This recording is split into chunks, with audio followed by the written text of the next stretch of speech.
Section 1. The Alphabet of the Heavens. Chapter 1. The Planets, Their Natures and Types. Neptune revolves around the Sun in its distant orbit once in about 165 years. Uranus completes its orbital revolution in 84 years, Jupiter in 12 years, Mars in about 15 months, Venus in 11 months, and Mercury in 18 weeks. If you imagine these bodies to be revolving in a plane around the Sun and yourself to be standing within the Sun, the motions of these bodies will appear almost uniform and always in one direction. Were the orbits of the planets circular and the Sun holding the center of the circle, their motions would be constant, that is to say, always in the same direction and at the same rate. But the orbits are elliptical, and the Sun holds a position in one of the foci of each PG-18 ellipse. Consequently, the planets are at times further from the Sun than at others, and they are then said to be in their aphelion, the opposite point of the orbit where they are nearest to the Sun being called the perihelion. When at aphelion, the planets move slower, and when at perihelion, they move quicker than at the mean distance. Astronomers employ an imaginary circular orbit for the planets, in which they move at an uniform rate of velocity, which is called the mean motion. This is subject to an equation depending on the position of the planet in its orbit, and it determines the difference between the imaginary planet and the true planet. The equation itself depends on the eccentricity of the orbit, that is to say, its relation to a circle drawn around the same focal center. The Earth follows the same laws as all other bodies of the same system. But if we imagine the Earth to be stationary in space, and the center around which the planets revolve, their motions present several irregularities. Mercury and Venus will then appear to revolve around the Sun while the Sun revolves around the Earth, sometimes being between the Earth and the Sun, which is called an inferior conjunction, sometimes on the further side of the Sun away from the Earth, as at their superior conjunction, and again, at other times to the right or left of the Sun, in east or west elongation. The other planets, having orbits greater than that of the Earth, will appear to revolve around it at constantly varying distances and velocities. At certain points in their orbits, they will appear to remain stationary in the same part of the zodiac. The annexed illustration will assist the lay reader perhaps. The body M is Mercury PG-19 when at inferior conjunction with the Sun, as seen from the Earth. The letter V is the planet Venus at superior conjunction with the Sun. The points W and E are the points of greatest elongation west and east, and the letter S shows the points in the orbit at which those bodies appear to be stationary when viewed from the Earth. At G as seen from the Earth, Venus would appear to be direct and Mercury retrograde. The Earth and the planets. Astrologically, we regard the Earth as the passive subject of planetary influence, and we have therefore to regard it as the center of the field of activity. If we were making a horoscope for an inhabitant of the planet Mars, we should make Mars the center of the system. The planets' positions are therefore taken as from the center of the Earth, geocentric, and not PG-20 as from the center of the Sun, heliocentric. An astrological ephemeris of the planets' motions is employed for this purpose. See Sect. 2, Chap 1, and there are 480,000 of these sold to astrologers or students of astrology every year, from which fact it is possible to draw one's own conclusions as to the state of astrology in the West. These figures, of course, do not include the millions of almanac readers, nor the Oriental students, who prepare their own ephemerides. Knowing the simple natures of the several planets, we are able to arrive at an estimate of their effects when acting in combination. Neptune acts upon the mind of man to produce a highly strung nervous temperament, often allied to either insanity or genius, neurosis, aphasia, and 100. It produces complications in business and an involved state of affairs generally. Disposes to fraud, double dealing, and irresponsible actions. In the body it produces waste of tissue and a consumptive habit. Uranus gives an eccentric mind, waywardness, originality, inventiveness. Acting on the affairs of business, it produces sudden and unexpected developments, irregularities, rapid rise and fall, instability, unexpected turns of good and bad fortune. In the body it has relation to the nervous system, and its diseases are those of paralysis, lesion, and nervous derangement. Saturn produces a thoughtful, sober, ponderable mind, steadfastness, patience, and endurance, disposition to routine and habit method. In financial affairs it gives steady results commensurate with labor, success that is slow but sure, durance, hardships, privations. In the body it is related to the osseous PG-21 system, and its effects are brought about by obstructions, chills, and inhibition of function. Jupiter gives joviality, optimism, bountifulness, generosity, a rich and fruitful mind. It renders the subject fortunate in his affairs, giving success and frequently opulence. With this planet strong in the horoscope, a person never goes under. In the body, it has relation to the arterial process, and its diseases are those which arise from surfeit, congestion, and plethora. Mars confers a sense of freedom, much ambition and executive ability, frankness, truthfulness, and scorn of consequence. It renders the mind forceful and militant, stimulates to new projects and enterprises, and in the body of man has relation to the muscular system. Its diseases are those which arise from inflammatory action in the tissues. Venus confers poesy, good taste, fine feeling, artistic powers, gentleness, docility, dalliance, and love of pleasure. It renders the affairs pleasant and prosperous, giving profit from both artistic and rustic pursuits.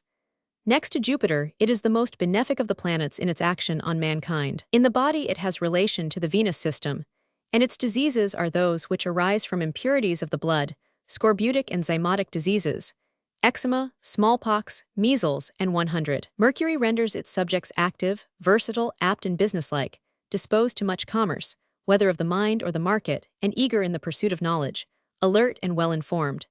Its influence on affairs of life is variable, for it always translates the nature of that planet to which at birth it is in nearest aspect sect. 1 Chap. 4. In the body it is PG22 related to the sensorium, the centers of sensation, and reflexly controls the nerves of action. The moon gives gracefulness of manner and suavity of speech, softness and adaptability of nature, variableness, love of change, romance and adventure, disposed to exploration and voyaging. In the body it corresponds to the glandular system, and its diseases are those incidental to the lymphatic glands and vascular tissue. The sun renders its subjects magnanimous, noble, proud, despising all mean and sordid actions, loyal, truthful, and fearless. It produces honors and the favor of dignitaries, and renders the subject fortunate in the control of his affairs. In the body it controls the vital principle. The types of persons produced by the various planets are very distinct, the chief features of each being as follows. Neptune: thin, nervous-looking people, blue eyes, soft, silky hair, thin and usually long faces, frequently wearing a strained or startled look. Uranus: tall, wiry, and energetic figures, alert, muscular, spasmodic, and with some touch of eccentricity. Saturn: dark and lean people, small, deep-set eyes, heavy brows, long noses, thin lips, and sallow complexions. Jupiter: full-bodied, robust men, large and expressive blue or brown eyes, arched brows, high foreheads, oval faces, and rich brown hair. Mars: strong, muscular, and athletic bodies, ruddy complexion, gray eyes, prominent brows, sloping forehead, and usually some mark or scar in the face. Sun: fresh, clear complexion, blue or gray eyes, round head, broad shoulders, strong jaws, upright and dignified carriage. Venus: elegant, well-groomed, PG23 and often dainty-looking people, with blue or soft brown eyes, brown hair, fine teeth and fingernails, small feet and short fleshy hands. Mercury: thin, tall and active bodies, alert appearance, small and usually dark eyes, wide, thin lips, long arms and slender hands. Frequently great talkers and quick walkers. Moon: rather short and fleshy people, with pale face, soft limpid eyes, sad brown or medium-colored hair, fine teeth, broad chest, and a tendency to a squat fullness of body. The forehead is usually high and broad. Look at the people as they pass you in the street. Bring them, if possible, under one or other of these types. Consider what has been said of the planets' natures, and you have a ready key to something of their character and destiny. PG24. Chapter 2. The Signs of the Zodiac. Zodiac is an imaginary belt of the heavens, through which the sun and planets move in their apparent revolutions round the Earth. It extends from 2327, above the plane of the equator, to the same distance below it, being bounded by the Tropic of Cancer on the north, and by that of Capricorn on the south. The ecliptic is a circle transecting this belt at an angle of 2327 to the plane of the equator. The points where it cuts the equator are called the equinoxes. The ecliptic is divided into 12 equal sections, counting from the vernal equinox. These are called the signs of the zodiac. Each sign occupies 30 degrees of the circle. Their names and symbols are as follows. Aries: the ram 7, Libra the balance, Taurus the bull 8, Scorpio the scorpion, Gemini, the twins 9, Sagittarius, the hunter. Cancer, the crab 10, Capricornus, the goat. Leo, the lion 11, Aquarius, the waterman. Virgo, the virgin 12, Pisces, the fishes. PG 25. For astrological purposes, they are grouped according to the element and the constitution which they represent. Thus, elements: fire, Aries, Leo, Sagittarius; earth, Taurus, Virgo, Capricornus; air, Gemini, Libra, Aquarius; water, Cancer, Scorpio, Pisces. Constitutions: movable, Aries, Cancer, Libra, Capricornus; fixed, Taurus, Leo, Scorpio, Aquarius; flexed, Gemini, Virgo, Sagittarius, Pisces. Every alternate sign, beginning with Aries, is male and the rest are female. Aries, male; Taurus, female; Gemini, male; Cancer, female, and 100. The signs Aries, Leo, Capricornus are called barren, while Taurus, Cancer, Scorpio, and Pisces are fruitful. Aries governs the east, Cancer the north, Libra the west, and Capricornus the south. The double-bodied signs are Gemini, Sagittarius, and Pisces. It is important that all these classifications should be learned, as they form an essential part of the doctrine of astrology and are frequently employed in the reading of a horoscope. The types of people under the various signs should also be known as intimately as possible.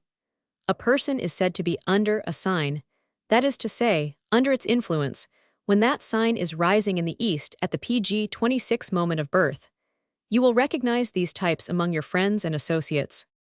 Aries produces a person of lean body, long neck, high cheekbones, gray eyes, sandy or sad brown hair, which is either wiry and straight or crisp and curling.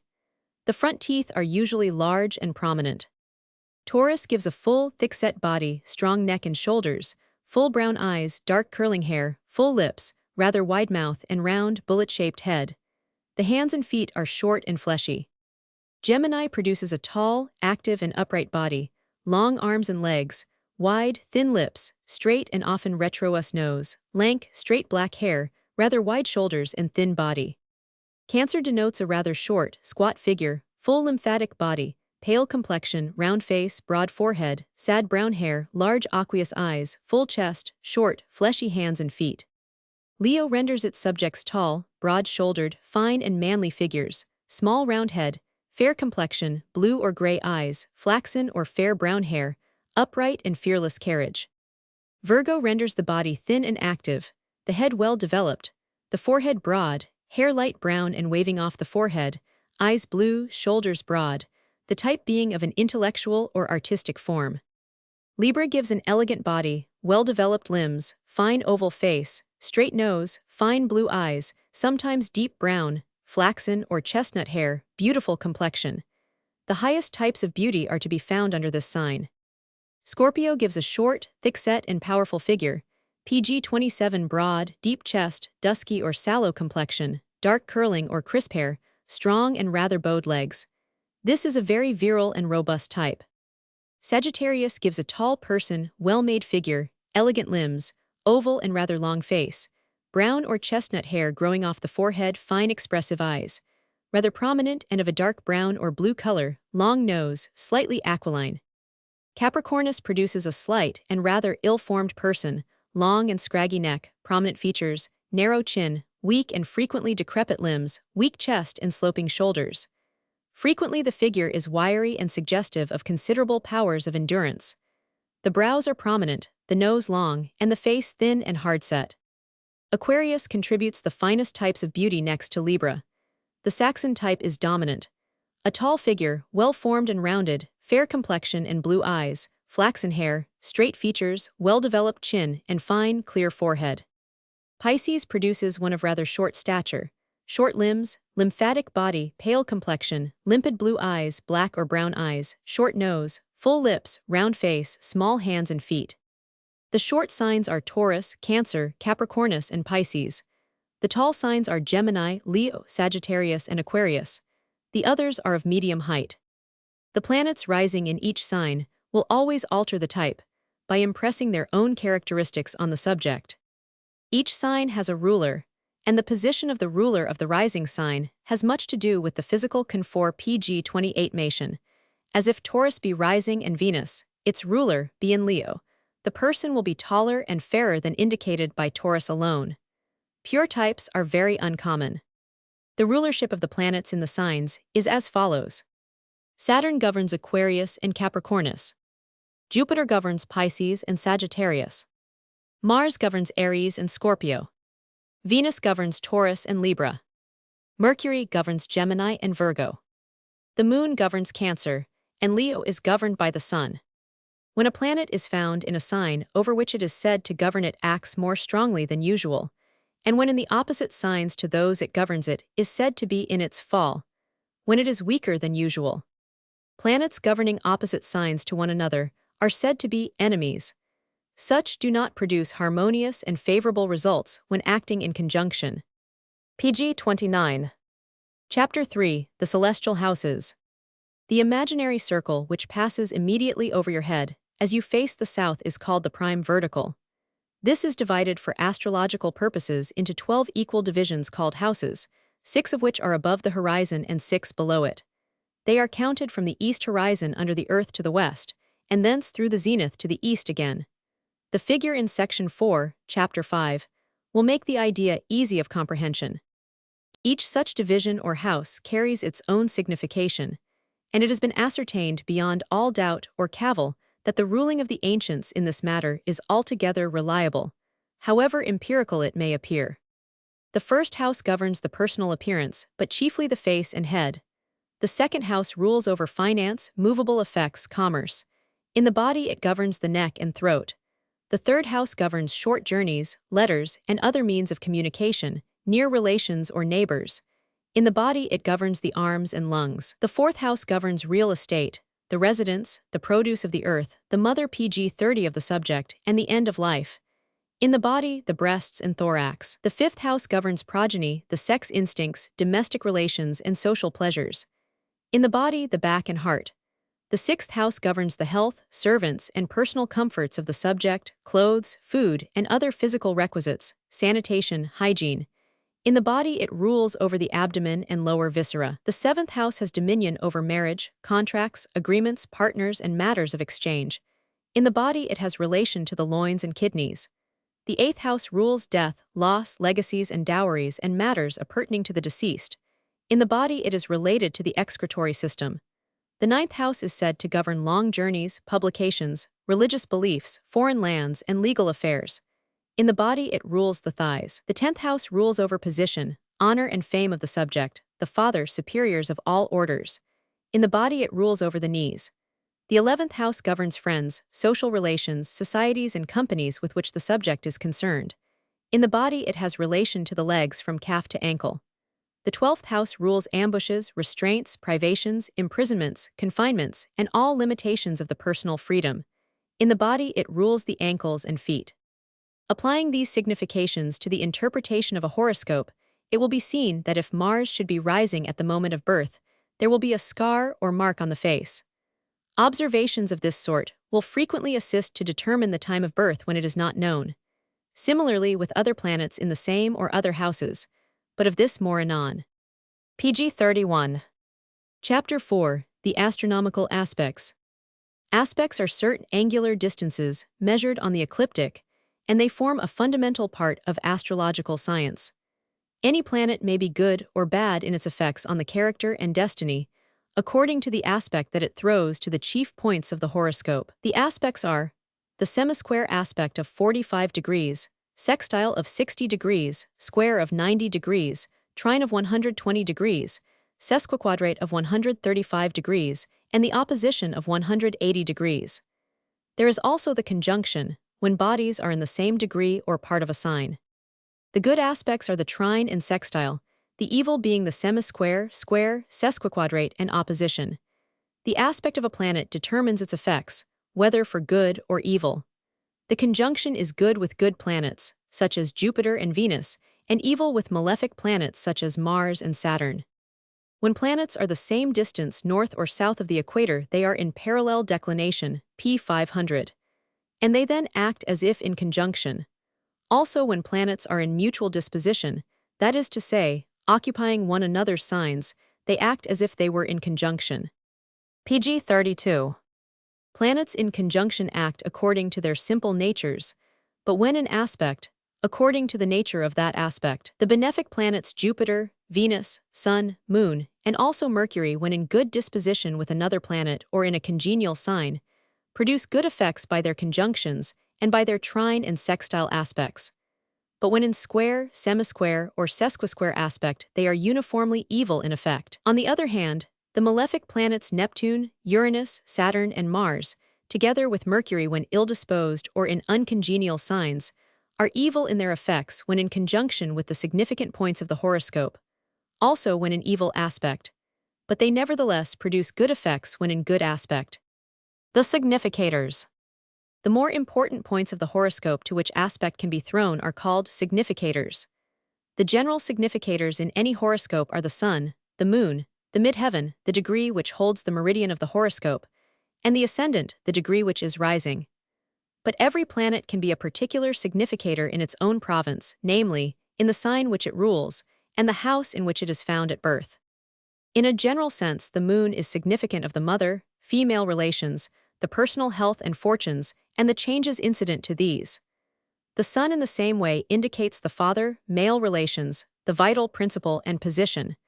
Mercury is the significator of the mind and intellect, the faculties generally. Venus is significatrix of love affairs, domestic relations, PG-33 shores, and of young female relations, sisters, and 100. Mars is significator of enterprises, strifes, and young male relations. Jupiter is significator of increase and emoluments. Saturn of legacies, inheritance, and aged persons. Uranus of civic and governmental bodies. Neptune of voyages and psychic experiences. The chief points to be regarded, however, are the midheaven, the ascendant, and the places of the sun and moon. PG-34. Section 2. The construction of a horoscope. Chapter 1. The ephemeris and its uses.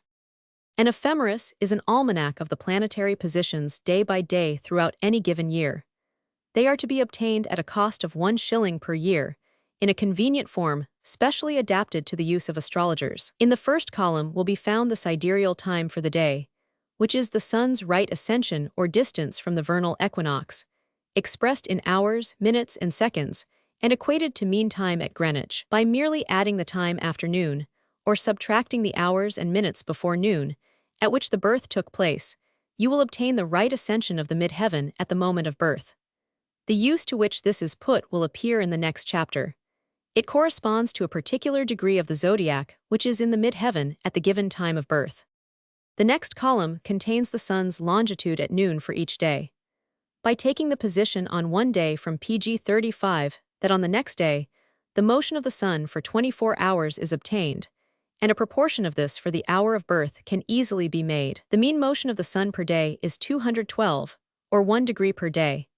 In another column will be found the moon's longitude, and in adjacent columns its declination and latitude. Declination is distance north or south of the equator, and celestial latitude is distance north or south of the ecliptic. The longitudes of the other bodies are also given for each day at noon. The mean longitudinal progress of the several bodies is as follows. Sun, 212 per hour, or 1 degree per day. Moon, 32 per hour, or 13 degrees per day. Neptune, 2 per day. Uranus, 3 per day. Saturn, about 5 per day. Jupiter, about 12 per day. Mars, 45 per day, or about 2 per hour. Venus, 72 per day, or 3 per hour. Mercury, 84 per day, or 312 per hour. These increments are for direct motion only. The planets are, as already explained, sometimes retrograde and sometimes stationary. The horoscope of birth is only concerned with the longitudes of the planets, but when one or more planets have the same declination north or south, they should be noted as being in parallel, for they then act as if they were in conjunction. Take in hand, then, the ephemeris for the year of your birth and read this chapter with it in view. After understanding its construction, extract the sidereal time at noon for the day of your birth and refer to the next chapter. PG-36. Chapter 2. To erect a figure of the heavens. Take the sidereal time at noon on the day of birth, and add to it the hours and minutes after noon at which you were born, or if before noon, subtract from it the interval between the birth and noon. This will give the approximate right ascension of the midheaven at birth.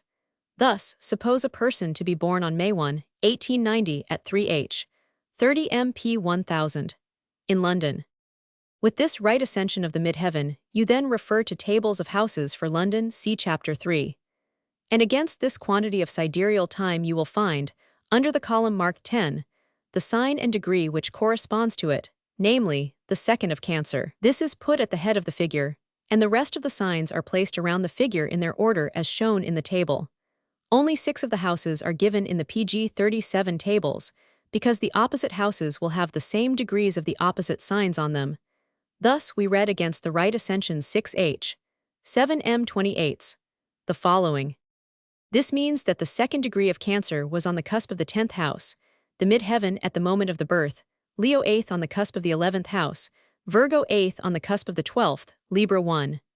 On the ascendant or eastern horizon, and so of the rest. On the cusp of the 4th house we place Capricornus 2, because the 4th house is opposite the 10th, and the sign Capricornus is opposite to Cancer. On the cusp of the 5th house we place Aquarius 8, because the 5th house is opposite to the 11th, and Aquarius is opposite to Leo. When completed, we find the cusps of the houses as follows, opposite to those in the tables. To draw a figure of the heavens. Take a pair of compasses, and with a radius of about 212 inches describe a circle. Within this, and with a radius of about 2 inches, describe another. With the radius of this latter mark off 6 equal divisions, and then PG 38 equally divide these so as to make 12. Within the figure draw a small circle, concentric with the others, to represent the Earth. From the points of division already obtained draw straight lines to the center of the figure until they touch the circle of the Earth. You then have a figure which represents the houses of the heavens, being a 12-fold division of the prime vertical. The lines extending from the outer circles to the Earth are the cusps of the houses, see Fig. Section 4, Chap. 5. The degrees of the zodiac which are upon the cusps of the houses, as found in the tables opposite a given sidereal time, are written over the several cusps in their order between the 2 outer circles. Reference to the ephemeris for May 1, 1890, shows the Sun at noon in Taurus 11 degrees 2 minutes. 3.5 hours later, it will have advanced about 8 minutes in longitude, so that its position will be in Taurus 11 degrees 10 minutes. This longitude falls in the 8th house, and we therefore place the symbol of the Sun in that division of the heavens and place against it the figures 11, so that as Aries 26 is on the cusp of the 8th, and Taurus 26 on the cusp of the 9th house, the Sun's position in Taurus 11 will fall between these cusps, 1. E in the 8th house. The rest of the planets are placed in the figure according to their respective longitudes. PG 39. Chapter 3, The Tables of Houses. The tables of the houses on pp. 40-41 are calculated for the latitude of 5132 north. This will serve for London and environs, and approximately for the south of England and the Midlands. Tables of houses for other latitudes may be obtained through the booksellers, a useful set of half a dozen different latitudes being sold for 1 shilling. In order to illustrate the uses to which these tables may be put in the solution of astronomical problems, let us take the Sun's position in the horoscope for the 1st of May, 1890, and find when the Sun sets on that day on the horizon of London. The Sun is in Taurus, 11 degrees, and it will set when the opposite point of the heavens is rising. Find under the column marked Ascend the 11th degree of Scorpio, and against it in the column marked Sidereal Time you will find 9H, 49M9s. This will be the right ascension of the midheaven when the Sun sets on London. We have already seen that the sidereal time at noon on the 1st of May was 2H, 37M28s, and this, taken from the former sidereal time, gives about 7 P1000 as the time of sunset. Now in the example horoscope the birth took place at 3 P1000, and this time, taken from 7 P1000, gives 3H, 42M from birth to sunset. If you multiply this by 15 to turn it into degrees and minutes of the equator, you will obtain 5530, which are the number of degrees which pass over the midheaven from birth until sunset. At the rate of 1 degree for every year of life, this corresponds to 5512 years of age, when the subject of this horoscope would come under the adverse influence of the Sun opposition ascendant, and would suffer some serious ill health of a feverish nature, incident to the throat, the part ruled by Taurus, the sign in which the Sun is situate. This is how predictions are made, but of this more anon. PG 40. If I wish to know what particular part of the zodiac one is subject to in any particular year of life, that is to say, what part of the zodiac is rising, I add 1 degree for every year to the midheaven at birth, and thus obtain a new midheaven, under which, in the tables of houses, I find the ascendant which rules the year. Thus, in the case of one born on the 1st of May at 3, p. 1000, the 30th year comes under the midheaven of Leo 2, which is 30 degrees further advanced than Cancer 2, and under Leo 2 in the 10th house, I find the ascendant to be in Libra 24, which is the ascendant governing that year of life. The meaning and importance of these calculations will appear at a later stage of this exposition. When a degree is on the midheaven or the 10th house, it is said to culminate, and when on the horizon eastward, it is said to ascend. The midheaven is often called the 1,100, medium Seelie, and the opposite point is called the 1,100, imam Seelie. They are the points of the ecliptic which cut through the meridian of a place at any given time. PG 43. Chapter 4, Planetary Transits. In order that prognostications made from the horoscope of birth may be pointed, as to time it is necessary to know the positions of the planets for several years in advance.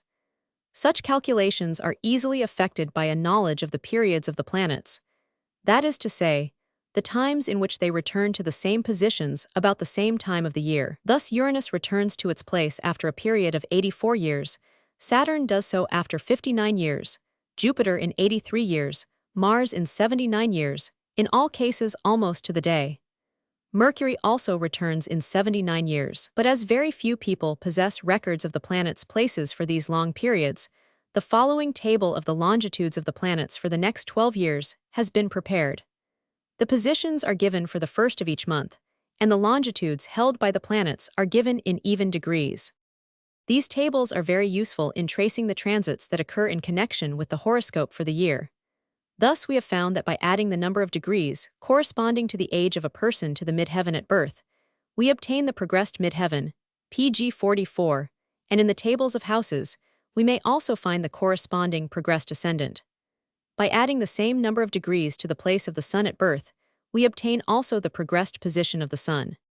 Now a transit of one of the major planets over any of these points, namely, the midheaven or ascendant at birth, the sun or moon at birth, the midheaven, ascendant, and sun in the progress, will produce marked effects on the fortunes and health of the subject, corresponding to the nature of the planet which makes the transit. Thus we have seen that the midheaven at the birth on the 1st of May, 1890, at 3, p. 1000 was Cancer 2 degrees, and the ascendant Libra 2. Referring to the tables, we find that in 1905 Saturn will form the opposition of the midheaven in Capricornus 2 in February, July, and November, so that these will be periods of reversal, sudden and unexpected complications and changes.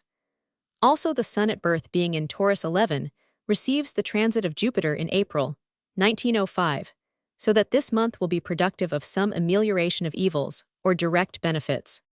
When two or more planets concur in a transit of any of the significators, the results are so much the more forcible and effective. PG 47. Chapter 5, Table of Eclipses. The following table of the eclipses that will take place during the next 12 years will be found of considerable use in forecasting the effects which will follow, not only on the individual, but also on nations and countries. Thus, should any of the eclipses fall on the place of a significator in a horoscope, it will have the most sinister effect upon the life and fortunes. Certain countries are ruled by certain signs, a matter which has been determined from observation ever since the days of Claudius Ptolemy A. 500, and eclipses falling therein have the effect of disturbing the government of those countries, producing effects of the worst kind.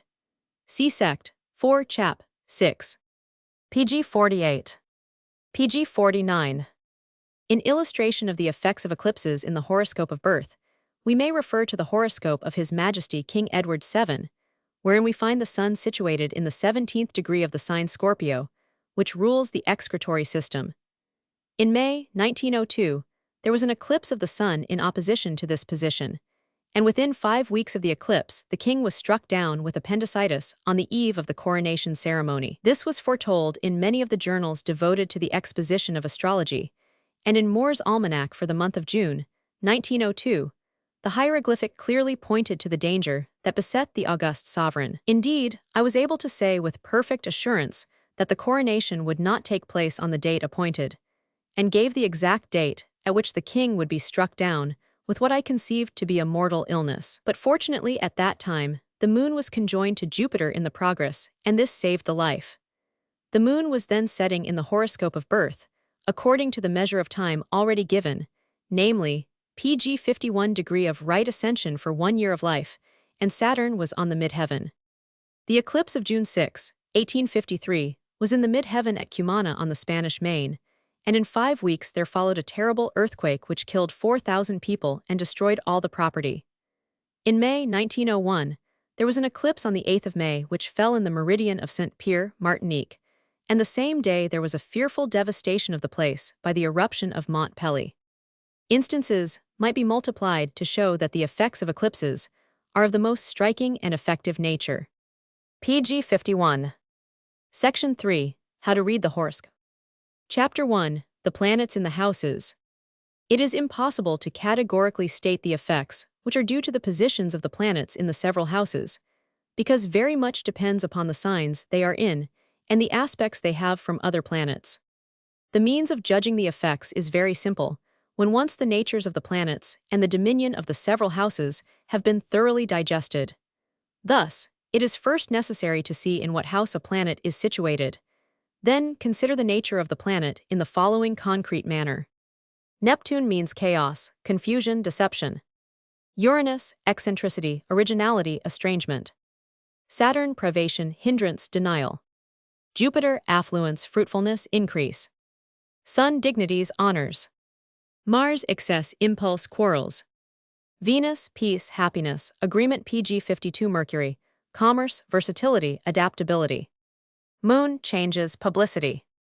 Now look to the things that are governed by the house in which any particular planet is situated at the moment of birth. Sect. 1. Chap. 3. Suppose Saturn to be found in the 11th house.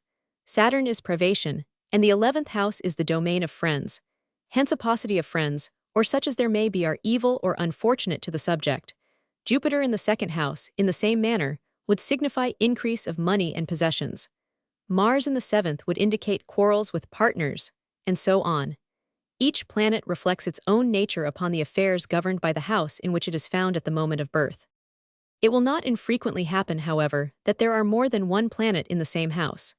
Suppose 2 planets to occupy the same house. In such case one may be good Jupiter, and the other evil Mars. It is then necessary to take first that which first comes to the horizon or midheaven, that is to say, the one which is in the earlier part of the house, and next that which follows. Thus Saturn followed by Jupiter in the 11th house would signify misfortune by means of advisors and friends, followed at a later period in the life by some great good through the same source. The degrees which separate the planets will indicate the years which elapse between these changes of fortune. Similarly, if there be more than 2 planets in the same house, in such cases, you may safely predict many changes in that department of life which the house is said to rule. PG 53. But the fact of a planet being in a house is not of itself sufficient evidence from which to make a judgment. The aspects which that planet has must also be considered, for in this matter Saturn, when throwing a good aspect to any of the significators, the sun, moon, ascendant or midheaven, and well aspected by other planets, is to be preferred to Jupiter when the latter is badly placed and aspected, for Jupiter has his own ill effects, and Saturn has his good influences. Jupiter is only a benefic when acting by conjunction or good aspect with another planet, and Saturn is only a malefic when acting by conjunction or evil aspect.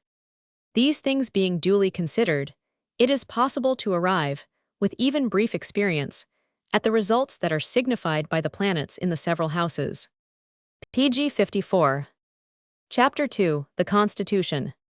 The Sun is the chief significator of the Constitution, and the aspects he holds to the other planets are to be considered.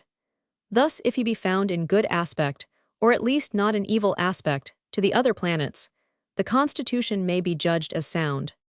When, however, the Sun is afflicted by some planets and assisted by others, there will be only a moderate constitution, and judgment has to be made as to which influence predominates, the good or evil. When the afflicting planets are angular, that is to say, in the 1st, 4th, 7th, or 10th houses, the congenital or hereditary tendency to organic disease is by that circumstance so much the stronger.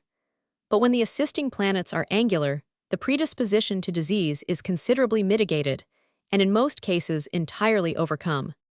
The predisposition of the body to affections of a constitutional nature is to be judged from the prevalence of evil aspects to the sun, and the parts of the body liable to be affected are judged from the signs which are occupied by the afflicting bodies. The various affections due to the several planets have already been cited. Sect 1. Chap 1. The signs are grouped for purposes of pathological study as follows. PG 55. The movable signs, Aries, Cancer, Libra, and Capricornus, have relation to the head, stomach, skin, kidneys, liver, and spine.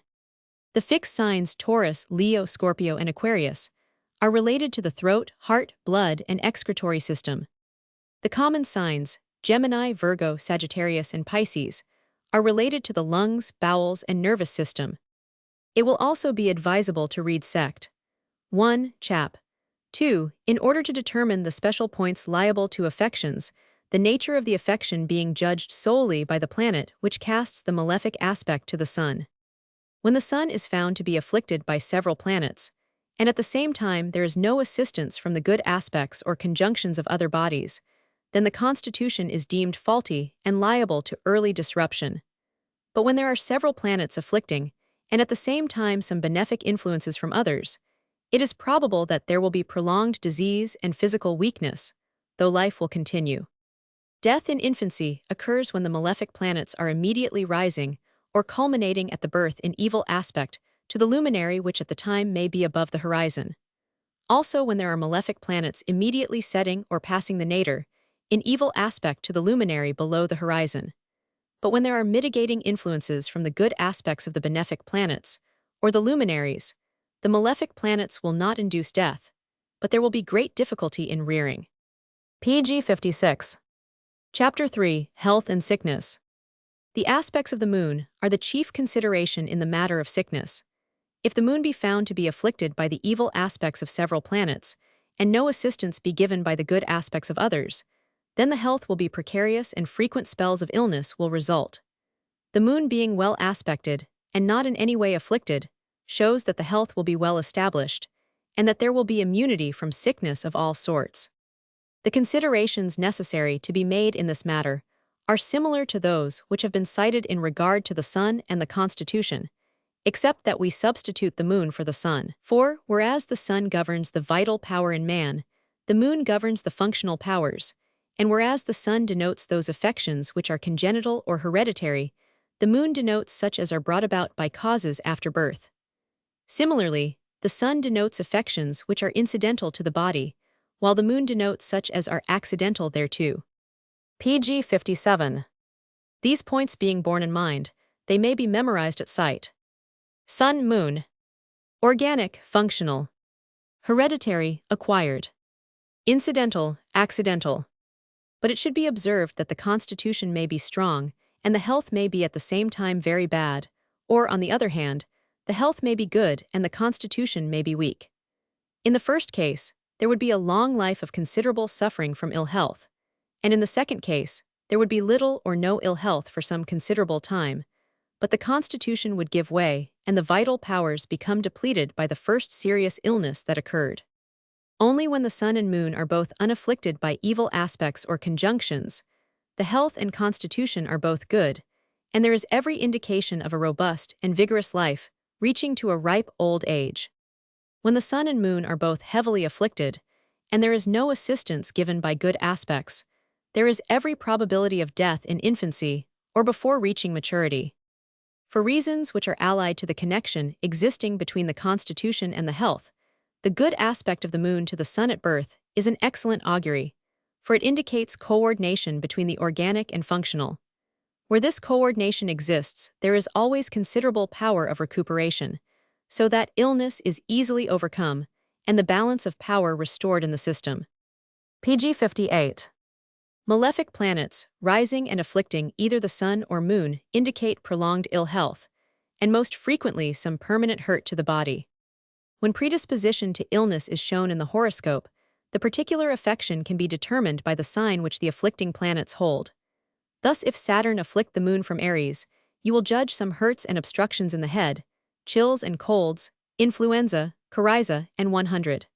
Similarly, Mars in Leo would indicate functional defects of the heart due to accelerated action and overstrain, such as result from fevers.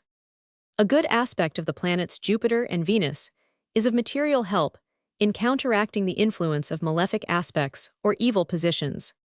Thus it will be seen that the health may be judged entirely apart from the constitution, the planets which are in aspect to the moon being of first consideration, and next those which may be rising at the time of birth. PG 59.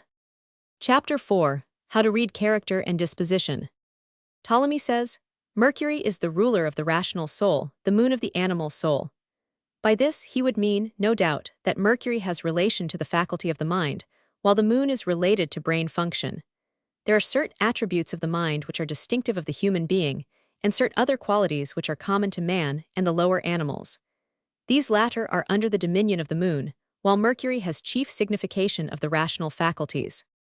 The position and aspects of the moon and Mercury are therefore to be considered in making judgment of the mental endowments and disposition of the subject. Planets that are in conjunction or aspect to either the moon or Mercury will impress their nature strongly on the character and disposition. The natures of the planets have already been recited, sect. 1. Chap. 1, and it is therefore only necessary to consider further, in this connection, the nature of the aspect that is thrown to the mental significators by the other bodies. Thus the Sun being enshrined to the moon will give a proper degree PG 60 of independence and dignity, while the square aspect or opposition of the Sun would indicate an excess of pride, harmful to the subject in his ordinary relationships. In the same manner, the good aspect of Jupiter would show benevolence and regulated philanthropy, while the opposition or other evil aspect of the same body would indicate extravagance and ostentatious display of charity.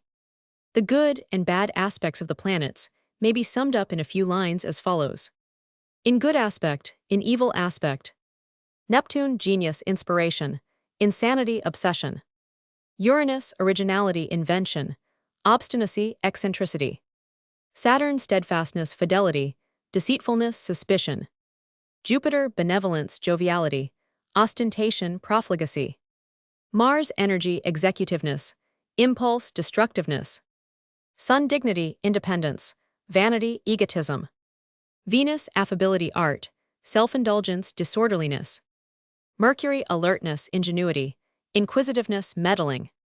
Moon, grace, idealism. Inconstancy, awkwardness. The general trend of the disposition and habit of mind is judged by the position of the majority of the planets, according to the constitution of the signs they occupy.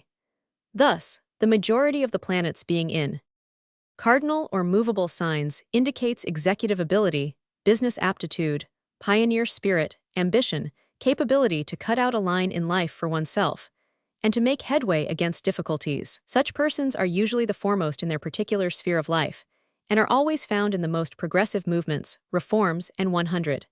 Fixed signs, stability, patience, endurance, method, caution, and diplomacy. Such persons are apt to PG 61 become the originators of schools of thought, policies, and schemes. They have fixity of purpose, determination, independence, and pivotal stability. They sit still and the world revolves around them. Flexed or common signs, versatility, flexibility, suavity, adaptability, and lack of originality. Such people usually have too many irons in the fire and take in hand more than they can bring to satisfactory conclusion. This is due to their versatility. They have a superficial knowledge of many things, but lack the persistence to bring that knowledge to practical effect. At the same time, their adaptability is the occasion of many successes in life, and their agreeableness, sympathy, and suavity create many friends for them. In the wheel of life, the cardinal signs denote the rim or tire which is ever on the move, having the greatest acceleration.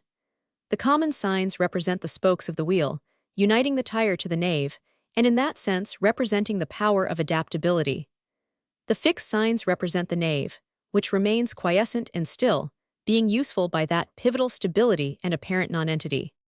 Thus, while the sign groupings of the planets are useful in giving the keynote of the nature and disposition, the particular faculties and characteristics are to be judged only from the aspects of the planets to the moon and Mercury. Further, it will be noted that those planets which occupy the 3rd and 9th houses, and those also which are just rising at the moment of birth, will strongly impress themselves on the nature, apart from any aspects they may hold to the mental rulers. This is on account of the natural relationship of those houses to the mind and its means of expression. Page 62. Due attention must be paid to the position and aspects of those planets which are in aspect to the mental rulers, for if they be badly placed, in uncongenial signs, and themselves badly aspected by other planets, they will not act with the same directness and force as they otherwise would do. It is of course admitted, in all astrological inquiries, that the effects of heredity, training, and association count for something. A man who is generated from a vitiated parentage, badly nourished and imperfectly trained, cannot be expected, even with the best aspects, to manifest the highest faculties in their fullest or most perfect expressions. I have not the slightest doubt that many a clodpole was born under similar aspects to those which obtained at the birth of Shakespeare, Raphael, Newton, or Caesar. I am not dismayed. Non gli astri muovono solamente per Roma. Who shall tell the tale of the world's starved, neglected, and submerged genius? We are doing the right thing, at all events, in keeping the school door wide open. But to continue, the inspirational and ardent temperament is indicated by the majority of planets being in fiery signs. The mental or intellectual temperament is shown by the majority in aerial signs, the psychic or emotional temperament by the majority in watery signs, and the practical or sordid temperament by the majority being in earthy signs. The rising sign at birth often impresses itself strongly on the mind of the subject, and its characteristics are those which belong to the planet which governs it, and the elemental nature of the sign itself. Thus you have the chief keys to the estimate of PG 63 character in the individual, and when once the student is convinced by experience of the paramount reliability of this method of character delineation, its uses will need no special pointing. Mental and brain disorders.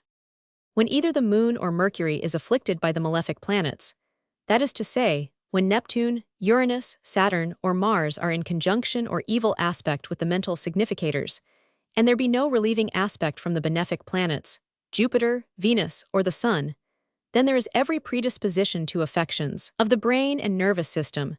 This is the more to be feared when the moon or Mercury is afflicted in the flexed or common signs. This observation has been scientifically established by Mr. A. G. Trent in his little work entitled The Soul and the Stars, to which the student is referred for a mass of statistical evidence. PG 64. Chapter 5, Financial Prospects. Look to the planets which are in the second house and the aspects to them. If any planet be therein, and well aspected by others, the financial condition will be competent. If a benefic Jupiter or Venus be therein, and free from evil aspects, the same effect will accrue. But if the benefic in the second should have good aspects from other planets, then there will be considerable wealth. Any planet in the second house, badly aspected, will produce difficulty in acquiring money, and if it be a malefic planet which occupies the second house under these conditions, there will be times of stress and even poverty. Continual hardship and poverty is shown by malefic planets in the second house, in evil aspect to the moon or sun, while at the same time, the planets in the second house will be severely afflicted by others. Saturn in the midheaven afflicting the sun or moon is an indication of reversal of fortune, and such persons usually attain considerable position in the world and are then depleted of everything. Jupiter or Venus in the 10th house, and near the PG 65 meridian, are signs of good fortune and success in life, and the same results are due to their rising at birth. In a general manner, the aspects to the moon in a male horoscope or the sun in a female horoscope should be consulted, and the planets in good aspect thereto will show the means of good fortune, while those in evil aspect will indicate the sources of loss and hurt, according to the houses the afflicting or assisting planets occupy. Thus Jupiter in good aspect to the moon from the 11th house shows gain by friends, advisors, and cooperative measures, because the 11th house rules these relationships and Jupiter is the index of increase. Similarly, Uranus in the 7th house would show gain by the marriage partner if in good aspect to the moon, or loss thereby if in evil aspect. Mars in the 2nd house shows good earning capacity, because Mars is an ambitious and industrious planet. It produces such effects in the person, and the 2nd house is the domain of finance. But at the same time it shows extravagance and inability to save money, for Mars is impulsive and lacking thrift. The sixth house, well occupied, shows faithful and advantageous servants and employees, such as will augment the fortunes and do good work for the subject. Neptune in the second shows complications and an involved state of finance, and frequently it shows loss by fraud and imposition, though in good aspect to other planets, it shows gain by such nefarious means. Uranus indicates many ups and downs of fortune, sudden and unexpected rises and falls. Thus each planet is judged according to its nature, and the aspect it throws to the moon or sun, while the PG 66 planets in the second house are judged by their own natures and the aspects which they receive. Inheritance is shown by a benefic planet in the 5th or 11th house in good aspect to Saturn, but indirect inheritance can be the result of Saturn in good aspect to Jupiter from any part of the figure. Legacies are shown by good planets, or planets well aspected, in the 8th house, or by Jupiter in good aspect to Uranus from any part of the heavens. Gain by marriage is shown by benefic planets in the 8th house, because the 8th is second from the 7th, and the 7th house rules over the partner. The potential of each horoscope is capable of being increased by due attention to the sources of gain, as shown by the position and aspects of the planets in various parts of the heavens, but chiefly by associating oneself with persons whose horoscopes are in harmony with one's own. Thus it happens that individuals are lifted to position and affluence through their association with persons whose horoscopes are in sympathy with theirs. See Chap. 11 of this section. The sun and moon being in good aspect to one another will prevent disaster, or will always provide a means of restoration of fortunes, because it is an index of general good fortune and continual support. Such persons as have this aspect in their horoscopes need never fear misfortune, for if they should fall into disasters in one place, they will always turn up in another with a complete adjustment of their position. But when the sun and moon are in evil aspect, and particularly when the malefic planets are in elevation in the heavens, continual misfortune dogs the footsteps, and though their PG 67 be spells of good fortune, they are brief and attended with troubles. The benefic planets, Jupiter, Venus, and Sun, being well elevated in the heavens, that is to say, in the 10th or 11th houses, it is a sign of preponderating good fortune. But when the malefics are in elevation, the reverse results happen. The line of least resistance. It is a law in nature that the line of least resistance is that of greatest progress. The lightning flash does not come straight to earth, but zigzag by the line of least resistance. The great rivers do not come by a direct course to the ocean, but by many turns and backward reaches, because they follow the path of least resistance. When one comes to take account of the years of human life that are spent in the vain endeavor to achieve the impossible, the lessons of nature are worth reciting. But what is impossible to one man is facile to another, and the greatest economy of effort is therefore to be secured by proper regard to suitability of occupation and direction of effort. The principles of astrology enable us to determine the line of action which at all times will be the most fruitful of results, and in the matter of money-making, the matter is decided in the following manner. That planet which has a trine or sextile aspect of the moon, and is at the same time elevated above the malefic planets, especially if it be itself assisted by the good aspects of other planets, receives first consideration. The house it is in will indicate the source of benefit, but the sign it is in will show the means through which it will come. Thus if PG 68 Uranus should be in the mid-heaven, in trine aspect to the moon, and itself receiving a good aspect from either the Sun, Jupiter, or Venus, it will indicate gain through governmental bodies, authorities, and persons of high rank. If Uranus should be in the sign Cancer, it would point to matters associated with the ocean, marine affairs, or those in which water is the element in chief employ, as in marine engineering, shipping, dock building, and 100. But if Uranus had been in the 11th house, and in the sign Scorpio, then the source of gain would be by means of companies, syndicates, and associations of a collective nature, and the sign Scorpio would show it to be connected with naval defense, because Scorpio is a martial and watery sign, or the utilization of waste materials, inflammable oils, and 100, or by systems of drainage, which represent the excretory system of a town. By looking chiefly to the nature of the planet concerned, and that of the sign it occupies, a good artist will readily describe the particular line which is to be pursued.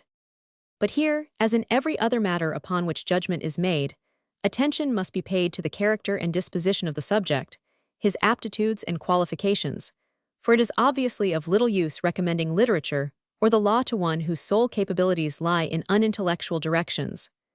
Natural aptitude, supplemented by the necessary training, are the first considerations, for without these success in any direction is but ill assured. Pg 69. Chapter 6. The Position in Life. This is to be judged from the position of the majority of the planets, but principally from the midheaven, the planets therein and its aspects. Thus, if you find the majority of the planets rising, that is to say, in the 10th, 11th, 12th, 1st, 2nd, and 3rd houses, the subject will be a candidate for responsibility, ambitious of honors and position, and generally independent. If these or the majority of them be well aspected, he will become a man of position, employing others. Or if a woman will hold an important position in her sphere of life and be esteemed in the social world. If the degree on the midheaven receives good aspects from the major planets, the position will be honorable and secure. Venus or Jupiter, or the Sun well aspected in the midheaven, denotes a superior position, honors, and distinction. The same will result if these be rising. When the majority of the planets are above the horizon, even though they be not rising, the subject will have responsibilities thrust upon him, even though he should not desire them. If the majority of these Pg 70 planets be well aspected, he will acquit himself creditably and attain to honors. It is always fortunate for the position that there should be planets exactly on the cusps of either the 2nd, 3rd, 6th, 8th, or 12th houses, for then there will be every opportunity of securing fame and advancement in life. But when any of the malefic planets are found exactly on or nearest to the meridian, whether above or below the horizon, there will be loss of position, reversal, a sinister fame, or disgrace. The 10th house represents the fame and honor of a person, and the 4th house represents the end of life, and that which militates against the fame and honor. Therefore, when there are good planets in these places, the subject will meet with rewards and honors commensurate with his efforts. But when evil planets occupy the meridian, he will at best sustain his position in life with great difficulty. It is futile for anyone to suppose that the position of a benefic planet in the meridian of the horoscope will bring him to fame and elevate him in the world irrespective of his own endeavors. The planets operate on human affairs in terms of human thought and action, and that by fixed laws, never adventitiously. That the gods help those who help themselves, to the extent that natural laws permit, is a truth which astrology fully provides for. Fitness and fortune are as cause and effect to one another in respect of planetary action in human life. Many planets in cardinal signs will dispose a man to seek fame, and when the midheaven of the horoscope is well aspected or there be fortunate planets therein, he Pg 71 will attain it. Cardinal signs on the angles of the horoscope, the meridian and horizon, produce fame outlasting death. The same if either of the luminaries be exactly on the equinoxes. Venus in the midheaven gives social elevation and lifts a person above the sphere of birth. Good planets in the 11th show patronage. But when the luminaries are heavily afflicted, there will be an inconstant fortune and many reverses, so that position gained will be lost again. Most of the planets under the horizon show success and position in the latter part of life, while if they be between the 4th and 7th cusps, there will be advantages after marriage, or by means of partnerships. In judging of the means by which the position will be sustained, respect must be had to the positions of those planets which are in good aspect to the midheaven, or to benefic planets in the midheaven, and if none be so situated, then those which hold benefic aspect to either the sun or moon at birth must be taken, and judgment made according to the nature of the planet and the sign it occupies. Preference should always be given to that planet which has the strongest aspect for good. Thus, if two planets were in trine, that which is in elevation should be preferred, especially if it be strengthened by the good aspects of other planets. Pg 72. Chapter 7. The Choice of Occupation. The enormous waste of force and time entailed by the experimental trip, upon which most young men embark at the outset of their career in life, might be greatly reduced by a proper knowledge of individual aptitude in relation to circumstances. The average boy cannot readily make up his mind as to what occupation he will follow, because he does not know either enough of his own powers or of the world in which he is called upon to use them. Parents are in the same difficulty. They must needs wait to see how a boy will shape out. They study his inclinations to the best of their ability, but without coming to a definite conclusion any sooner than the boy himself. Given a fair education, such as may fit him for almost anything, but which specializes him for nothing in particular, he is put to some desk or bench and there left to his own resources. By a fortunate chance, he may find himself suited to his post. More frequently, he is several years in finding out that he has missed his vocation, that his inclinations and his work are not in accord, that he has misapplied his energies for some time, and that he has made a false start. Fordo PG 73, natally circumstanced at birth, he may have been equipped by higher education for some distinctive profession, to which he gains access after the payment of large fees or premiums. The man has a strong dramatic faculty, and the stage claims him after all. Here is both waste of time and money. Astrology, as a reliable key to character and inclination, deserves some recognition on the grounds of social economy. The inclinations of the subject are judged from the position of the majority of the planets, for if they should be found in the aerial signs, Gemini, Libra, or Aquarius, the inclination will be towards mental occupations, especially science and literature. In fiery signs, there is a predisposition to a more robust and active life, such as is afforded by military service, traveling, prospecting, exploring, and 100. In earthy signs, the aptitude lies in the direction of agriculture, experimental science, surveying, dealing in real estate, broking, and 100. In watery signs, there is special inclination to pursuits connected with the water, such as sailors, watermen, and others, but frequently to other occupation in which fluids are predominant, such as publicans, wine and spirit merchants, chemists, and oil merchants. Each sign has its special tendency, and the exact occupation can often be decided thereby, when regard is had to the planet in closest aspect to the sun or moon, and the sign it occupies. Thus Aries denotes soldiers and pioneers of movements. Taurus shows dealers in real estate, house agents and brokers. Gemini, literary men and writers of all sorts. Cancer, sailors and publicans. Leo, actors and artists. Virgo, clothes dealers and sellers of confectionery and bread. Libra, valuers, assiers, PG 74 money changers and pawnbrokers. Scorpio, naval sailors, chemists, dealers in oils and spirits. Sagittarius, explorers, divines, lawyers. Capricornus, political agents and ministers of the state. Aquarius, electricians, company promoters, syndics and scientific researchers. Pisces, dealers in fish and sea produce, warders and those connected with places of confinement, such as prisons and hospitals. Taking, therefore, the dominant planet and the signs that hold the majority of the planets, the line along which the subject will make the most progress in the world and acquit himself most successfully, may be readily determined. No person will make a good soldier who has not Mars as a dominant planet, nor will he succeed with the public if the moon be not elevated and well aspected, nor become a successful artist, musician, or poet if Venus be not conspicuous in the horoscope.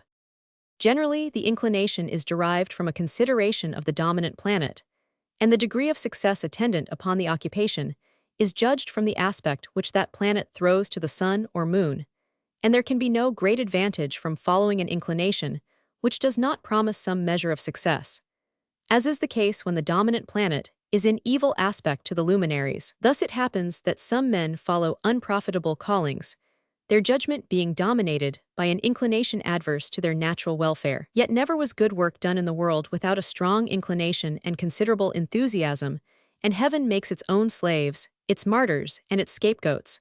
And always, the following of an inclination means the PG 75 sacrifice of some of the benefits of life. Take what thou wilt, but pay the price, is the divine mandate, according to Emerson. But unquestionably, the science which enables a man to choose the line of least resistance, which prevents a youth of intellectual tendencies from wasting the best years of his life in drudgery at the desk or bench, is worth a little study. Hitch your wagon to a star is good advice if only we hitch it to the right one. PG 76. Chapter 8, Marriage Circumstances. The question as to how, when, and where marriage will take place is an all-absorbing one to the majority of men and women, and no less important than interesting. Astrology has made it possible to answer these questions categorically and with particular precision and verity. The conditions of connubial life are judged, in a male horoscope, from the condition of the moon and Venus, and in a female horoscope from that of the sun and Mars. The planet to which the luminary first forms an aspect after birth, that which it applies to denotes the marriage partner. If the aspect be good, there will be agreement, and the choice of a partner will be fortunate. But if the aspect be evil, there will be trouble after marriage. The nature of the planet to which the luminary forms its aspect after birth ought also to be considered. For if it be that the luminary applies by a good aspect to a benefic planet, or to one that is well placed and aspected, then there will be considerable happiness and fortune in marriage. On the other hand, if both the aspect and the planet be evil, as if the moon were applying to the PG 77 opposition of Saturn or Uranus or Mars, then the fate in marriage will be extremely unhappy, and disagreements will be frequent and even permanent. When the aspect and the nature of the planet are at variance, as when the moon has a good aspect to Saturn or a bad aspect to Jupiter, there will be a mingled fortune of good and ill in marriage. There is no better sign of happiness and harmony in marriage than a good aspect between the sun and moon. Moreover, it may happen that the moon applies by good aspect to a planet after birth, and that there is at the same time a malefic body in the seventh house. This indicates that there will be agreement in the connubial life, but that bereavement will soon follow. When the moon applies to Neptune, there will be some peculiarity or touch of genius in the partner, according as Neptune may be aspected. Uranus shows eccentricity and sometimes willfulness. Saturn shows steadiness, industry, or jealousy and coldness. Jupiter indicates a good nature, bountiful and honest, but may be given to excess and extravagance. Mars induces industry and practicality, but it gives a strong temper and considerable independence. The Sun shows dignity and loyalty, but may indicate ostentation and foolish pride. Venus denotes peacefulness and a genial, refined nature, but its perversion brings indifference, neglect, and disorderliness. Mercury denotes an active and energetic nature, but may produce a busybody and meddler. Everything depends on the aspect which the significant luminary throws to the planet it applies to, for if the aspect be good, it will indicate the better qualities of that planet. But if evil, then there is frequently the unfortunate PG 78 nate consequence of choosing a partner in whom the perverted qualities of the planet are predominant. Good planets in the seventh house indicate a good partner, but when at the same time the aspect of the luminary is evil, it will denote a good marriage, followed by bereavement. Marriage to a widow or widower occurs when Mars and Saturn are the planets concerned in the indications, as if Mars be in the seventh house and in aspect to Saturn, or if the moon apply to Mars when aspected by Saturn, or when one of them is in the fifth house and the other in the seventh. Love affairs before marriage are indicated by the fifth house, the planets therein and their aspects, and in a general sense by Venus in a male horoscope and Mars in a female horoscope. Thus, if Venus or Mars be afflicted by Saturn or Uranus, there will be disappointment in the early affections. Uranus in aspect to Venus gives romantic attachments and much influence over the other sex. Neptune in aspect shows idealism, and when afflicting Venus it produces chaos and entanglement, danger of seduction. Mars afflicting Venus gives ardor and impulse. More than one marriage is indicated when the luminary is in aspect to more than one planet in a double-bodied sign, e.g., Gemini, Sagittarius, or Pisces, or if the luminary itself be in a double sign and in aspect to any planet other than one which may be in the seventh house. Also a double sign being on the cusp of the seventh house, and the luminary in a fruitful PG 79 sign, Cancer, Scorpio, or Pisces, or in aspect to planets in those signs. All these are signs of more than one marriage during life. Signs of separation or divorce are as follows. The luminary applying to the ill aspect of a malefic planet, Venus afflicted, and Uranus in the seventh house or afflicting the moon or Venus. In female horoscopes, change the significators, taking the Sun and Mars instead of the moon and Venus, and judge the same. Where more than one marriage is shown, the ruler of the seventh house denotes the first partner, and the planet ruling the sign it occupies is called its dispositor or displacer. This dispositor represents the second partner. The planet to which the significant luminary applies is that which is taken to describe the partner, according to the sign it is in. But if this planet be retrograde, 1, going backwards in the zodiac by apparent motion, then it only represents an attachment which will be broken off. Its dispositor then becomes the significator of the partner. But the ruler of the seventh house is taken for the condition and fortunes of the partner, and if it be afflicted or badly placed and weak in the horoscope, then the marriage will be ill-assorted, unfortunate, and full of dissatisfaction. The contrary is the case when the significant planet is well placed and aspected.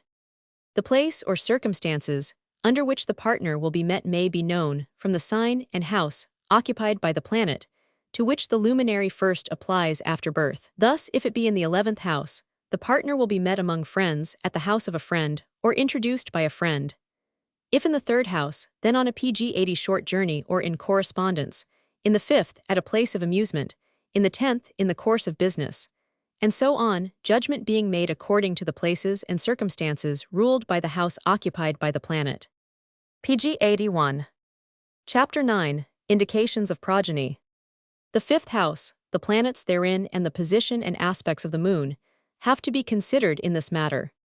If the 5th house be occupied by benefic planets, or planets well aspected by others, then the progeny will be a source of satisfaction and credit to the subject, and will be reared to maturity. But the contrary is the case when the 5th house is occupied by malefic planets, and such as may be heavily afflicted. The moon represents the tendency in the male and the capacity in the female, and when well aspected, or free from evil aspects and well placed, then there will be good fortune in connection with the progeny.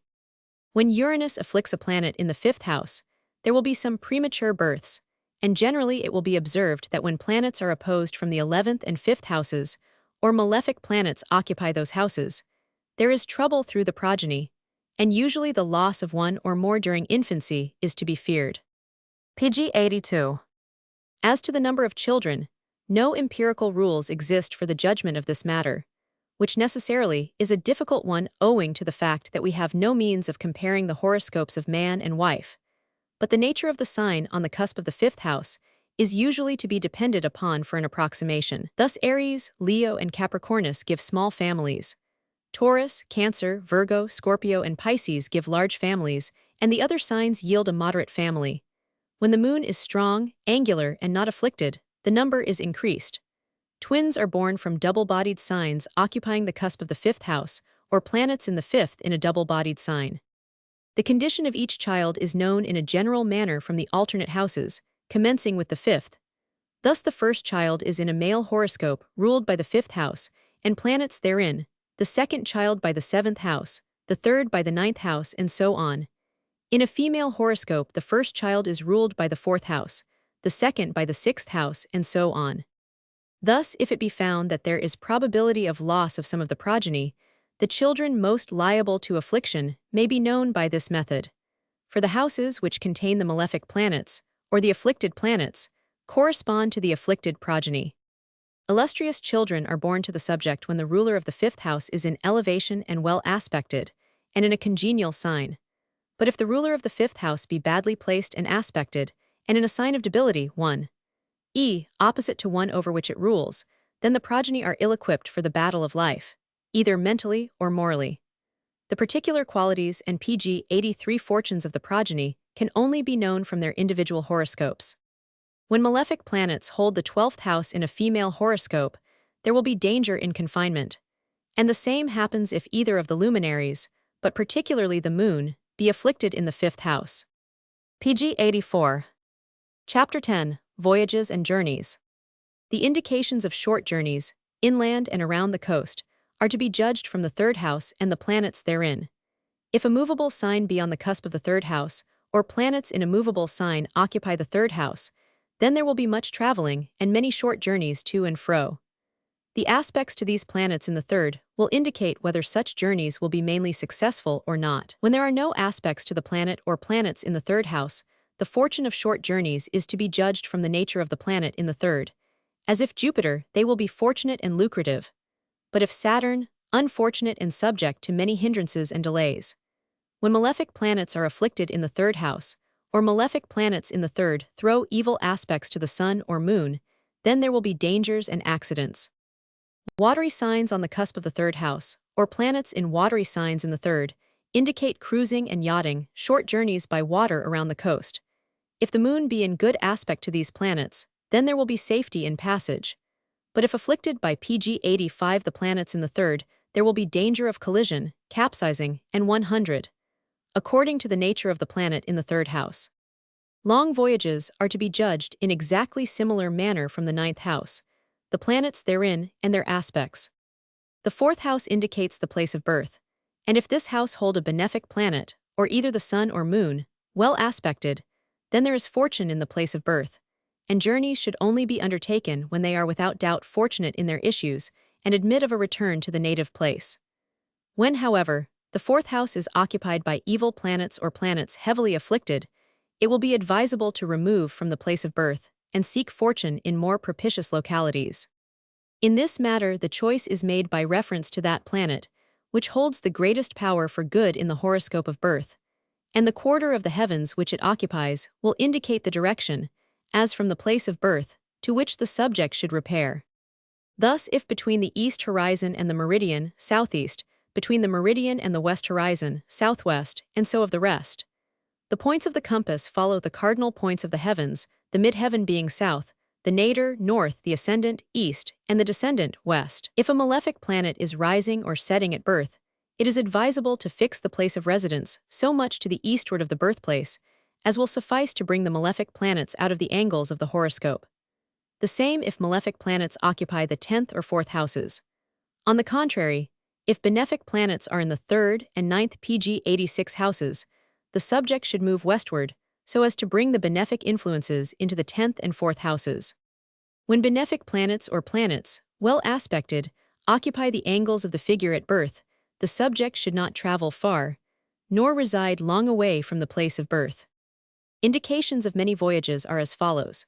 Many planets in watery signs, Cancer, Scorpio, and Pisces, and also in the sign Virgo. When the majority of the planets are in cardinal and flex signs, Aries, Gemini, Cancer, Virgo, Libra, Sagittarius, Capricornus, and Pisces, there will be many changes and journeys. Also, if the Sun, Moon, Mars, and Mercury are in either the 3rd, 9th, 12th, or 6th houses, there will be many journeys and long explorations in foreign countries. When planets are afflicted in watery signs, there will be danger in voyages. And if the Moon or Sun be afflicted in Virgo, there will be submersion due to wreck. Also, when there are planets, especially malefics, in Scorpio, Leo, Taurus, and Aquarius, afflicted by the aspects of other planets, or themselves afflicting the Sun or Moon, then there is danger of drowning. When the signs of voyaging are propitious, and especially when the indications in the 4th house are not so, then removal from the place of birth to some other permanent center of activity will be advisable. But when good planets or planets well aspected are either rising or in the 4th house, the subject should remain in his native place, and in the end his patience will be justified. PG 87. Chapter 11, of Friends and Enemies. The general harmony of the horoscope consists in the positions and aspects of the planets and their relations with the luminaries. When this is conspicuous, there will be many friends and supporters, and the associations of the subject will be pleasant and profitable. But when the horoscope is fraught with evil aspects and angular positions of the malefics, there will be much strife and many enmities. In a particular sense, the friends and associations of the subject are to be known from the 11th house and the planets therein. For if there be a benefic planet in the 11th, especially if in good aspect to either of the luminaries, there will be many friends and adherents. Similarly, the enemies of the subject are known from the 7th house, and secret enemies from the 12th. Malefic planets therein, especially in evil aspect to the Sun or Moon, shows many opponents. Neptune in any malefic aspect to the Sun or Moon shows danger of deceit and treachery being practiced PG 88 upon the subject. And if violent testimonies concur from the ill aspects of Mars or Uranus, he will be in danger of an ambush. Saturn in the 7th or 12th shows long feuds and implacable enmities. Uranus therein shows litigation and heckling of creditors. Mars therein is an index of violence and passionate hatred. Mercury therein shows much scandal and many petty annoyances. Now observe the places of the malefic planets and the houses wherein they are situated. Take the date when the Sun is in the same longitude as any of these malefic planets, which will be the same in any year, and this will be the birthday of persons who are to be avoided as likely to bring mischief into the life. Supposing, for instance, that Saturn is found at birth in the 10th house, in the 13th degree of the sign Aquarius. Reference to the ephemeris sect. 2. Chap. 1 will show that the Sun is in Aquarius 13 on the 1st and 2nd February. Hence, it would be unfortunate for the subject to serve any man who was born between the 28th January and the 3rd February in any year. Also, if Uranus were in Leo 23 in the 7th house, he should not go into partnership or marriage with anybody born on or near the 15th August in any year. Take now the places of the benefic planets, and also the place of the moon, and find the corresponding solar dates, for these will be the birth dates of such persons as should be cultivated and drawn into close association for mutual benefit. Observe also the trines and sextiles of the benefic planets and of the moon, and the squares and opposi pg 89 tions of the malefics, for these will operate in a minor degree in a similar manner as already indicated. A comparison of the horoscopes of persons, whether kings or plebeians, with those of others who have wrought great good or evil in their lives, will immediately establish this observation.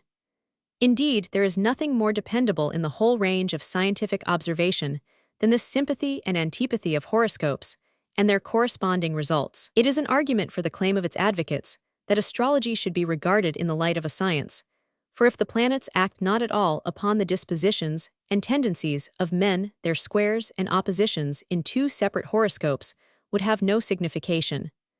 Let those who are unhappily mated compare their horoscopes, and they will find the signs of discord to which reference has been made above. On the other hand, let any man who has been lifted to wealth, fame, or position by the patronage of another compare his horoscope with that of his benefactor, and it will be found that the benefic planets in the latter hold the places of the sun, moon, midheaven, or ascendant in his own.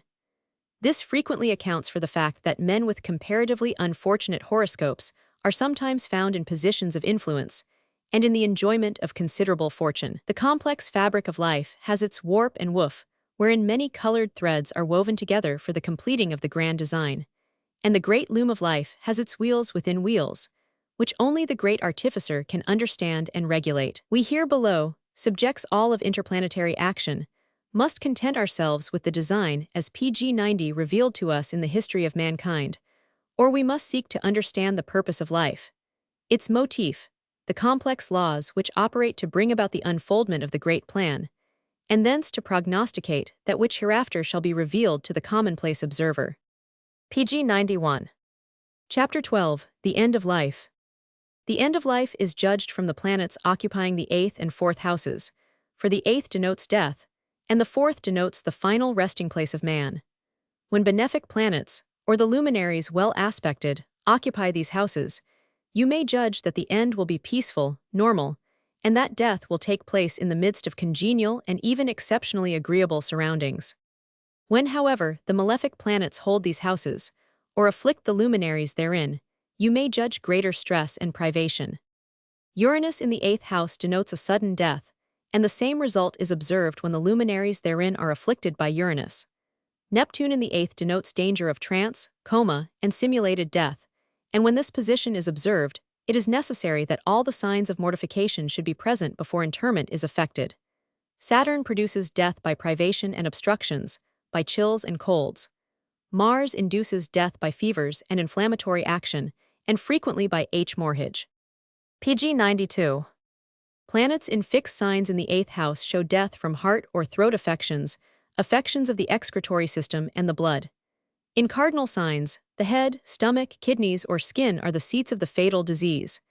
In flex signs, the lungs, bowels, and nervous system become fatally affected.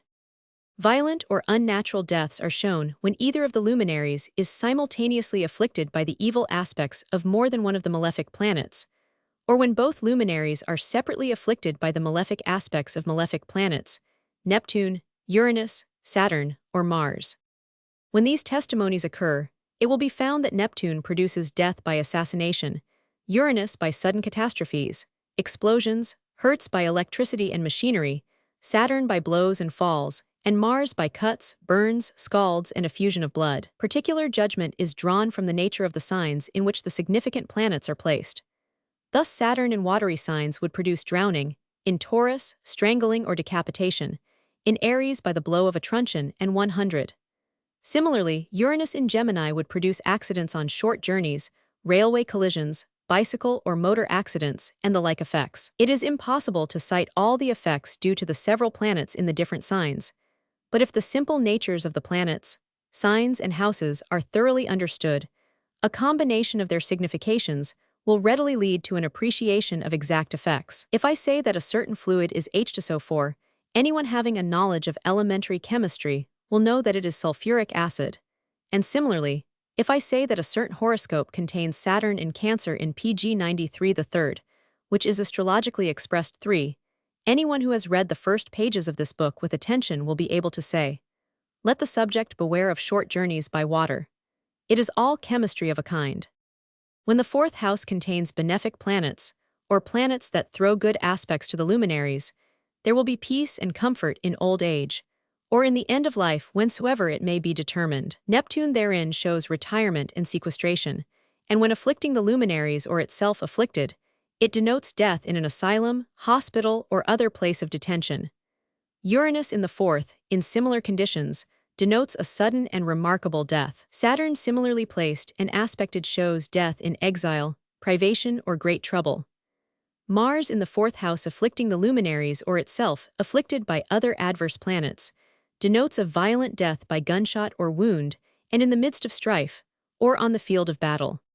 Before any catastrophic death be predicted, it should be carefully decided whether or not the death is compassed with uncommon and violent indications, not that one need have fear of the mere going out or coming into the world, but there is some choice of gates, and rather than affright the weak-minded with a sinister judgment, it is better to leave them to find their own way. PG 94. Section 4. The stars in their courses. Chapter 1. The time measure.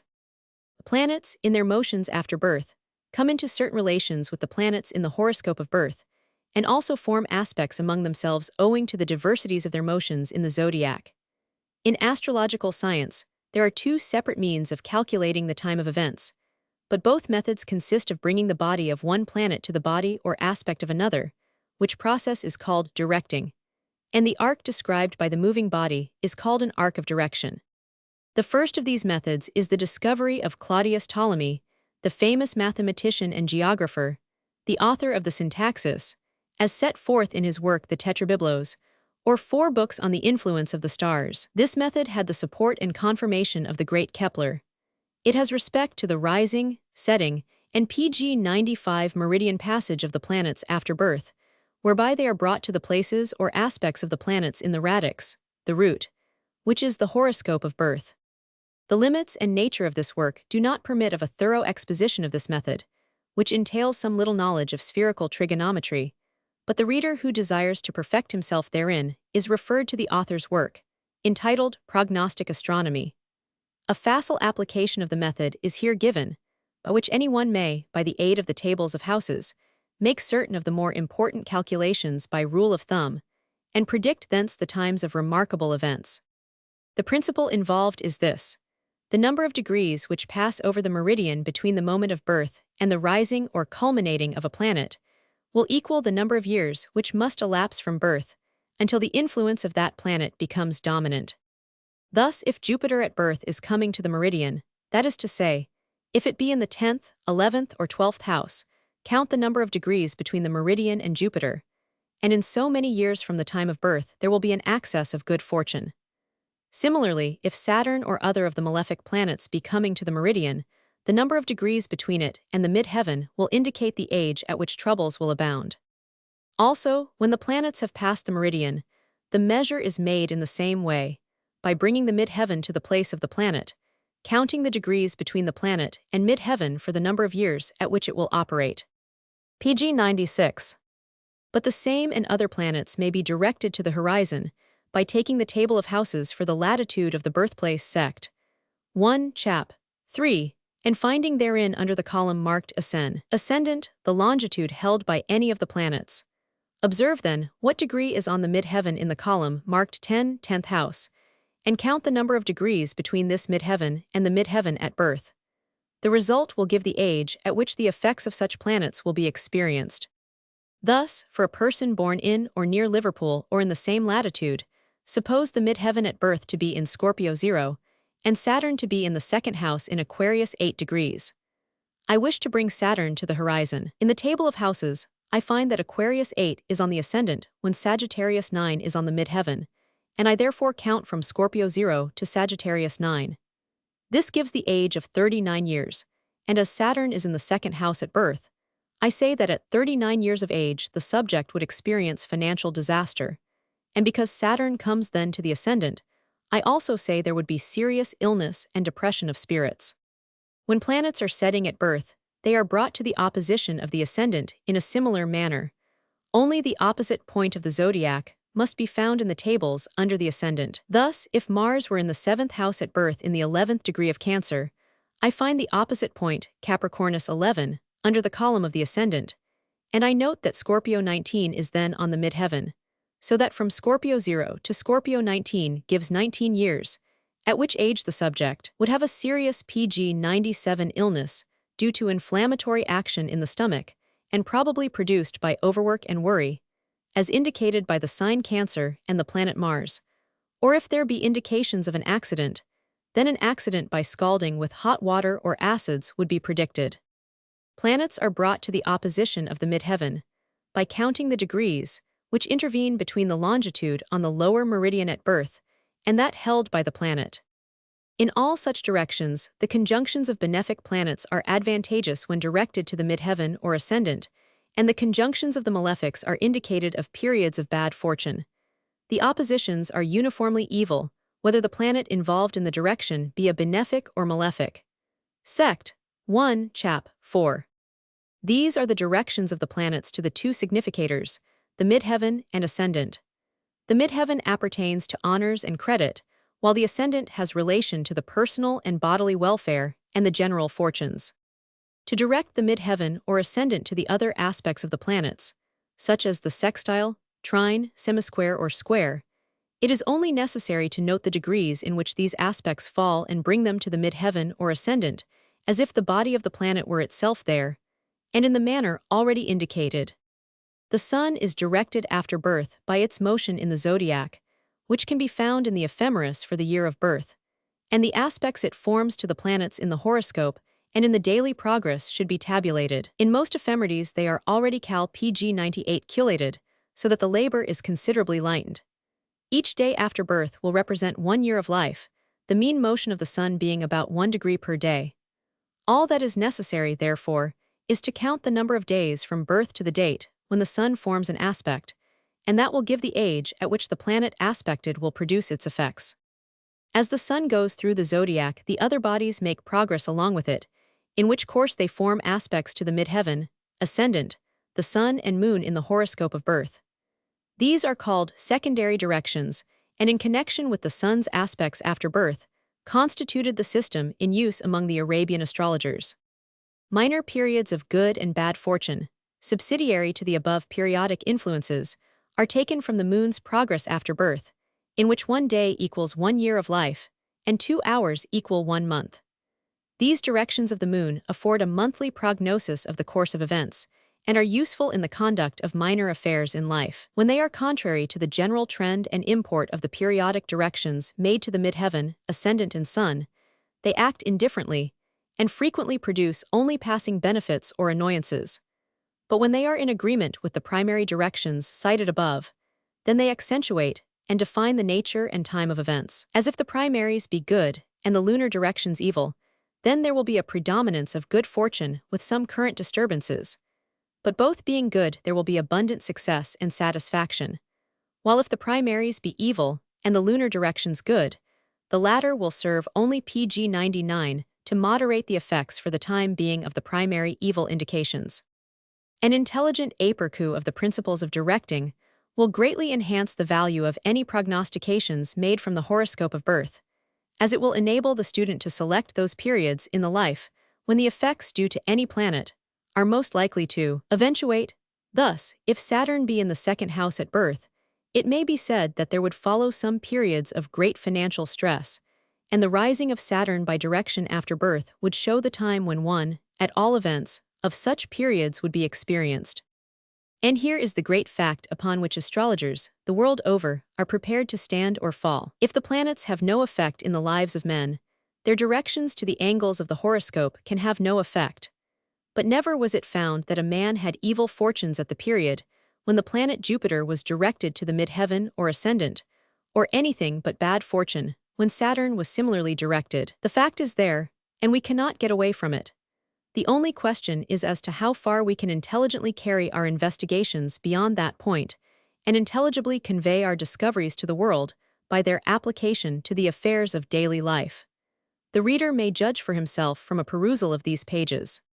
The directions being calculated and tabulated in order of their occurrence, the time and general nature of the influences operating in successive periods of the life will stand revealed. The particular nature of the events indicated by the several directions may be known from A. the house in which the directed planet is situated, pg 100, B. the sign it occupies, and C. the aspect it forms, considered in relation to the nature of the planet. For example, if Uranus at birth were in the 9th house and the sign Gemini, its direction to the midheaven would be the index of litigation in connection with writings, publications, or means of transit, because the 9th house, among other things, has relation to litigation and legal affairs, and Gemini, the 3rd house sign, to communications, writings, and 100. While Uranus denotes sudden and unexpected events, ruptures, alienations, and complexities. So if Saturn were in the 6th house in the sign Aquarius, its direction to the opposition of the ascendant would indicate chills to the blood, anemia, and 100, constituting a serious illness with probability of low fever, because the 6th house rules sickness, and Aquarius rules the blood, while Saturn is the cause of chills, paucity, and impediments. Thus the time and nature of events may be known with great certainty. pg 101. Chapter 2. The Effects of Transits. Among the number of important indicators to which astrologers refer in making a forecast of concurrent events, there are the transits of the planets over the places of the significators at birth, the positions of eclipses, and those of the lunations. The first of these chronocrators depends upon the revolutions of the planets in their orbits. Each planet has a period in which it completes its revolution in the heavens, in the course of which it passes the places of the sun, moon, midheaven, and ascendant of the horoscope. This passage over the radical significators is technically termed its transit, and it will be found that such transits afford a very precise and reliable source of prognostication, for the time of a planet's transit is known in advance of its occurrence, see Sect. 2, Chap. 4, and the effects of such transit are in exact terms of the nature of the planet concerned. It is only necessary to add that the midheaven and the sun have relation to the position and honor of the subject, while the moon and ascendant have relation to the personal health and general fortunes. The sun pg 102 and midheaven also signify the father, and the moon has general signification of the mother. Venus signifies domestic and love affairs, the affections and sentiments, while Mercury signifies the mental disposition. So Uranus in transit over the place of Venus will give a love affair, a romantic attachment. Mars over the place of Venus will engender passionate love. Saturn over Venus will give disappointment or bereavement, and Neptune thereover will bring entanglements and complications, with danger of being led astray. Saturn over Mercury will produce melancholy and many errors of judgment. Mars over the same planet will excite the mind and dispose to impulse and unreasoning anger, quarrels and disputation. Uranus over Mercury will render the mind wayward and headstrong, disposed to erratic courses and egotistic methods. Neptune passing the place of Mercury produces deceits, treacheries, and apprehension of impending evil, a sense of espionage and ambush. It involves the mind in tortuous and complicated schemes and disposes to secrecy and wariness. The transits of the major planets are of chief significance, and their effects are rendered more weighty and lasting when at the time of transit they are retrograde in the zodiac, while their stationary positions on the places of the significators have almost the same power as primary directions. Of eclipses. An eclipse of the sun or moon falling on the place of any significator in the horoscope of birth is of a sinister import and cannot be too seriously considered. Falling pg 103 on the ascendant or the moon, they affect the health and general fortunes very seriously, and only a series of subsequent good directions can avail to restore the subject to his normal condition. On the midheaven or the sun, the honor and fortunes may both be affected, and in the same serious degree. The eclipses falling on the places of the other planets will produce effects in accord with the nature of those planets and the houses they occupy. To have any appreciable effect, The eclipses must be within 2 degrees of any of the radical positions, or of their opposition aspects. Of lunations. The lunations recur in the same part of the ecliptic every 19 years. Considered in relation to the current indications, they afford the means of a monthly forecast of events. Thus, if the lunation for the month falls on the place of Jupiter in the horoscope of birth, it will produce good effects in that department of life which is governed by the house in which Jupiter is situated. As if in the 11th, through friends, in the 4th, through property or rental, in the 6th, through servants and health, in the 8th, through a financial colleague, and 100. The effects of lunations are subsidiary to the current lunar directions, and these in turn are subsidiary to the transits, and the transits to the primary directions. By this, it is not meant that they are inoperative, nor that they fail to indicate the events of the month, but their power and degree of influence is subject to the greater influence of superior causes. And as a general observation, it may be affirmed that the less frequently any celestial position occurs in a horoscope, the greater is its PG 104 influence. This fact gives to primary directions their great influence in the life, for they can only occur once in a lifetime, and for the same reason eclipses have a major significance, for the same eclipse only recurs after an interval of 649 years. The transits of Neptune, of Uranus, of Saturn and Jupiter and Mars follow in their order of frequency. Neptune has a revolution of about 165 years, Uranus 84 years, Saturn 30 years, Jupiter 12 years, and Mars 114 years. Major effects must not therefore be referred to inferior causes, and minor effects must not be referred to superior causes.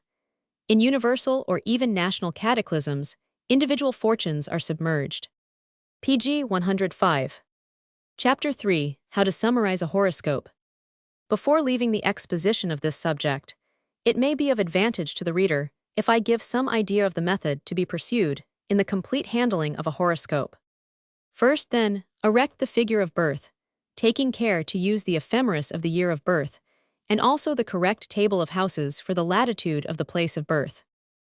Next, proceed to attempt a description of the chief personal traits of the subject, following in succession with a well-considered judgment on the constitution, hereditary tendencies, the health and pathological predispositions, the mental traits and disposition, considering these latter in relation to the state of health indicated. Then pass to a consideration of the environing conditions of life, the financial condition and outlook, the position in life, the occupation, prospects and conditions of marriage, of progeny. Judge next concerning voyages and journeys. Finish with a statement regarding the predominance of friends or enemies, and select dates by solar positions, as already instructed. In cases where it is not objected PG 106 to, an approximation may be made to the time and nature of death. Throughout the whole of this judgment, the periods when these predicted effects will come into force should be made by reference to the rising, setting, and meridian passage of the planets, the solar aspects and transits. Care should be taken to weigh justly and impartially the evidence set before you in the figure of the heavens for birth. Major importance should be given to those planets which are in angles, and those which are in elevation, for the nearer a planet may be to the midheaven, the greater is its influence for good or ill, according to its nature and aspect. Read what you see, not what you imagine should be the destiny of an individual. If you are in complete ignorance of his person, position, and environment, so much the better. If you follow carefully the various rules which are contained in this book, you may at first make some errors of judgment, but as you become familiar with the task, even these errors will become few and far between, and in the end, the language of the horoscope will become so intelligible and clear that it will interpret itself, and the whole trend and potentiality for good or ill of any birth figure will force itself upon you in just the same way as when a man walks into your presence with his character clearly stamped upon his face, so that you have only to look and know. Having become proficient in the judgment of birth figures, you will do well to proceed to a closer study of the mathematics of astrology, making yourself proficient in the various methods of directing, so that you may at PG 107 anytime refine upon your general prognostics, and make predictions which are clear, sharp, and to the point. Undoubtedly, there is a modicum of intuitive perception at work in the judgment of any horoscope, which will enable you to seize upon the small details and exact pointing of any matter. And this perhaps constitutes the whole difference between the rule of thumb worker and the inspirational reasoning of the intuitive worker. The one exhausts the books and the other embellishes them. It is so with science in every department. The books will take you up to a certain point of proficiency, and a strict regard for the formal will keep you within the bounds of safety. But if you are ever to make a discovery or become a recognized exponent of any science, you must be naturally gifted with what is called the scientific imagination, another name for intuition. But at no point does true intuition part company with exact reasoning. There is no lesion. The one is an extension of the other. It is the higher reason, which argues from the known to the unknown. And the astrologer is in this respect as the poet, born, not made. But a moment's reflection will suffice to convince you that the more facile you may become with the book learning and technique of astrology, the more you will leave the intuition free to act. When a lad is struggling with his multiplication tables, his appreciation of the binomial theorem or the differential calculus cannot be said to amount to much. And, in the same way, a person who is stuffing down the alphabet of astrology cannot be expected to intuit anything concerning the potential of the sun's direction to the quadrature of Saturn. PG 108. Chapter 4. How to Become a Successful Astrologer. I take it that nobody nowadays can afford to fritter away time in the study of subjects which are not likely to become a source of benefit to himself and others. If there be such people among my readers, which I consider unlikely, I may dismiss them offhand with the remark that they will never become successful astrologers, for the first word of practical astrology is utility. If the science had not its practical application to the affairs of everyday life, if its principles contained no word of assurance and hope for the myriad toilers of this world, no word of admonition for the self-indulgent parasites of modern social life, if, in short, it did not make for the betterment of human life and thought, it would never have attracted the attention of Aristotle, Cicero, Galen, Claudius Ptolemy, Thales, and others of the Old World. And such men as Bacon, Cardan, Archbishop Usher, Naboth, Mercator, Ashmole, Kenelm Digby, Sir Christopher Haydon, Dryden, Dr. John Butler, Sir George Wharton, Vincent Wing, George Wychell, Tycho Brahe, Kepler, and Flamsteed of more recent biography. Indeed, in whatever age or country PG 109 we may elect to make our inquiries concerning astrology, there are to be found a host of intelligent and even illustrious advocates in every department of life and learning. Suffice it to say that the modern student of this most ancient of all sciences is at all times in very good company. Let it first be understood that there is an object to be attained in the study of astrology, and that the pursuit of it in the gratification of an idle curiosity alone will inevitably entail the waste of time which invariably attaches to idleness of all descriptions, and we may then profitably consider whether or not the subject is worth the labor which it will demand from the man who has something to do in the world and little enough time in which to do it. These are stressful times, and we have to be economical in our efforts. We have strength enough to carry us through, but neither strength enough to thresh the wind, nor time enough to fish in puddles. What, then, does astrology offer to the patient worker, the man who would become a successful astrologer? First and foremost, it will enable him to gain an insight into individual motive and character, which no other science can possibly afford. It will enable him to know himself, his own strength and weakness, and so fit him to deal harmoniously and justly with others. It will enhance his opportunities to the extent that he is able to foresee and make use of all benefic influences operating through his own environment. It will give him timely warning of his approach to the quicksands and pitfalls which occur in his passage through life. He PG 110 will discern his special physical weaknesses, and the times of his predisposition to sickness, the nature thereof, and the precautions which are necessary. He will know whom to cultivate and whom to avoid, and in selecting a partner in business or a wife for his home, he will be guided by a foreknowledge of evils to be avoided and of good things to be gained. He will choose his path in life with the confidence that it is for him the line of least resistance, and therefore that of greatest progress. He will not become obsessed by ambitions beyond his power to achieve. He will learn the power of adaptation to environment, and thereby effect his work in the world with the least possible friction and waste of force. He will know when to make provision against sickness, accident, and death. He will not invest capital where interest is not to be gained. He will see the end from the beginning. It may not make him a brilliant success in the world, but it will assuredly save him from being a failure. He will find causes for inexplicable things, and his mind will rest content in the knowledge hat while he is working out the highest potentialities of his own horoscope. The major problems and intricacies of life are not of his making or needful of his solving. And finally, when his time comes to shuffle off this mortal coil, he will be prepared and will know that it is the will of heaven, expressed and determined from the moment of his birth. Rightly employed, astrology cannot fail to improve the man who makes of it a serious study, fitting him to be of greater use to others and of higher service to the race at large.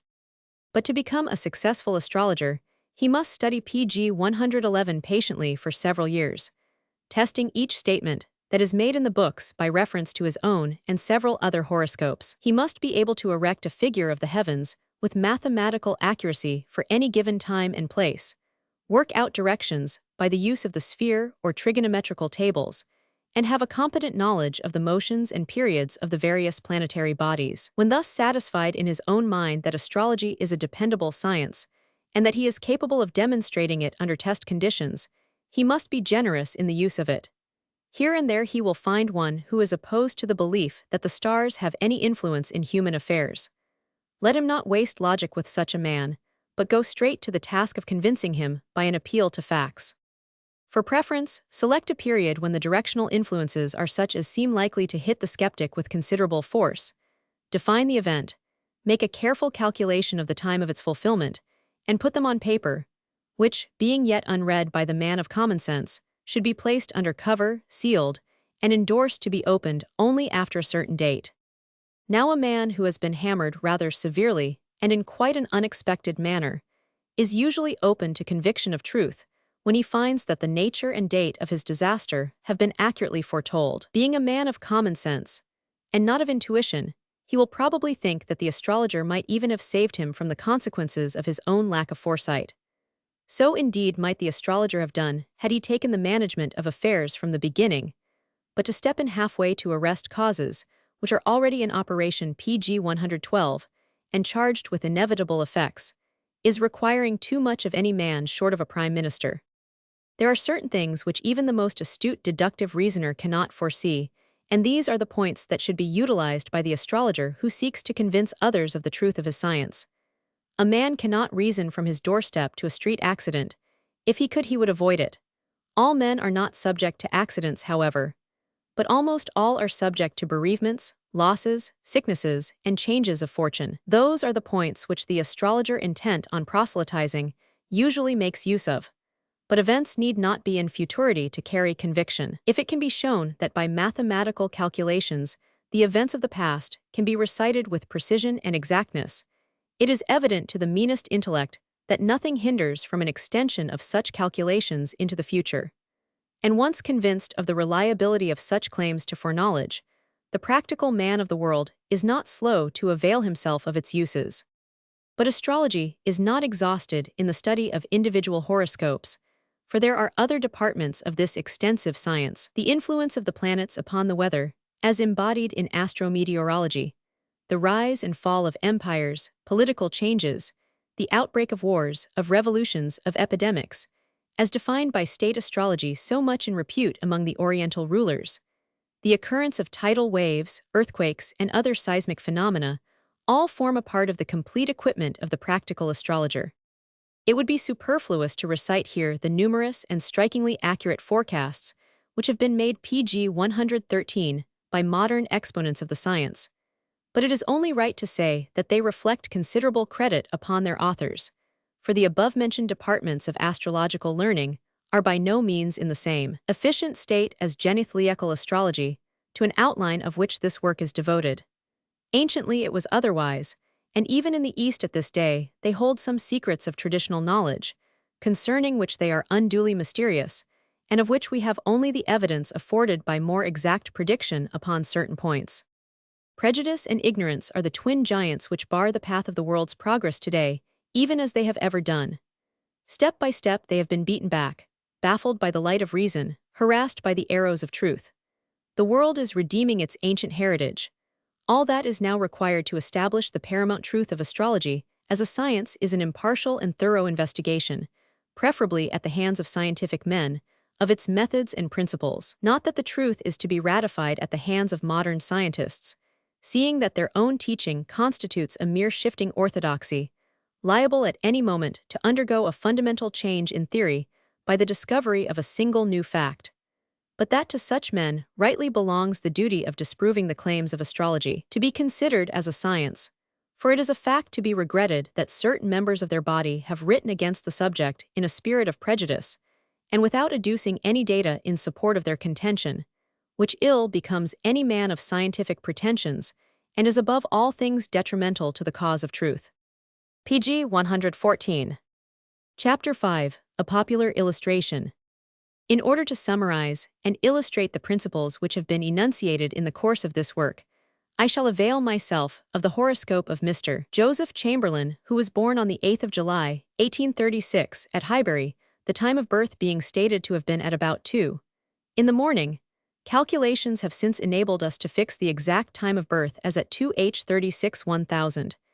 A 1000. I subjoin the horoscopical figure for that time, the calculation of which is as follows. H1000, S.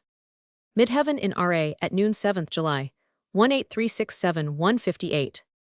Add time elapsed since, 1436 0. Equation for 14H, 33M at 10 secs, 225. Midheaven in right ascension at birth, 2140-23. The Constitution. Born under the sign Gemini, with Mercury rising in the sign Cancer, the Sun near the conjunction with Jupiter and in close sextile to the Moon, there is little pg 115. pg 116 doubt that the late colonial secretary is by nature gifted with an excellent constitution. The sextile of the luminaries is a powerful coordinator, and whenever sickness supervenes there will be a speedy recovery. The semisquare aspect of Mars, while disposing to gouty affections of the hands and feet, will contribute vital energy and power to throw off diseases, while at the same time predisposing to accidents and wounds to the right shoulder or clavicle. Horoscope of Mr. Joseph Chamberlain. The rising sign gives nervous energy and enormous capacity for work, which is due to high nervous tensions supported by a sound vitality. The only hereditary predisposition is that indicated by Mars, which induces to fevers and gouty affections due to acidity. The healths. The Moon is strong in the sign Taurus, but not particularly well placed in the 12th house. It has, moreover, the square aspects of Neptune and Venus from fixed signs. These indications point to functional disorders of the heart, throat, and excretory system. On the other hand, there are the good aspects of the Sun, Jupiter and Uranus to counteract these adverse tendencies, and it is certain that strong recuperative powers together with a normally good coordination of functions would induce a speedy recovery from any illness to which he may be liable.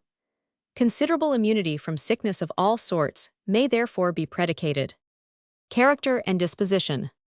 The majority of the planets being in cardinal signs, with 3 planets, including the Moon in fixed signs, pg 117 indicates a character that is energetic, ambitious, active, sharp, ingenious, lively, and persevering, capable of cutting out a line in life for himself and making headway against obstacles, disposed to ride roughshod over the weaknesses and prejudices of those who oppose him, gifted with a pioneer spirit, incisive manner, and disposed at times to effect his ends regardless of the feelings and opinions of others.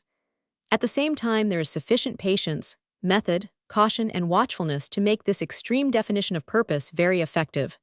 Laborious, firm, at times obstinate, systematic, and self-reliant, he is capable of waiting for opportunities. But finally he carries his purpose with a tour de force. That which he lacks is adaptability, suavity, and ability to enter into the feelings of others. He is too ambitious to be self-centered, but yet too intent to be sympathetic. The rising of Mercury in trine aspect to Saturn and Uranus gives considerable mental capacity, a wide grasp of facts, a well-informed, apt, and businesslike mind, some originality, constructiveness, and power of marshalling facts and figures, patience, caution, and secrecy. There is not much imagination, and the sympathies are not wide. His methods and actions are governed by literal fact and mathematical certainty. He is an omnivorous devourer of the accessible. He takes the small fish by the handful and makes a meal of them, but he leaves the ponderous whales for those of greater imagination and more leisurely habit. The quadrature of Mars to Uranus will induce momentary outbursts of temper and some irritability of nature. But the character I am delineating is not such pg 118 as can easily be played upon, for it is remarkably lacking in emotional susceptibility. Nevertheless, the inspirational faculty is by no means absent, and the presence of Neptune in the ninth house in trine to the rising Mercury is an index of considerable inventive genius, extreme range of mental perception, and telescopic discernment of future events. Venus in the third house shows some artistic tastes and fancies, considerable appreciation of art and culture, a fondness for flowers, bright lights, and 100. But dominant above all are the two angular influences of Uranus and Mercury, which render the mind mathematical and precise, commercial, apt, businesslike, energetic, and eminently magnetic. Finance.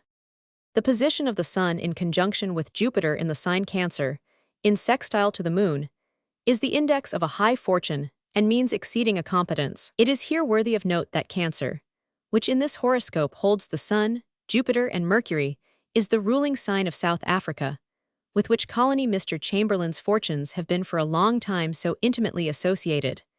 It is also worthy of note that both Cecil Rhodes and Barney Barnato were born on the same day of the year, the 5th of July, with the Sun in the 14th degree of Cancer. In the former case, the Sun was conjoined with Moon and Venus, in sextile to Uranus and trine to Neptune, while in the latter case the Sun was in trine to Jupiter.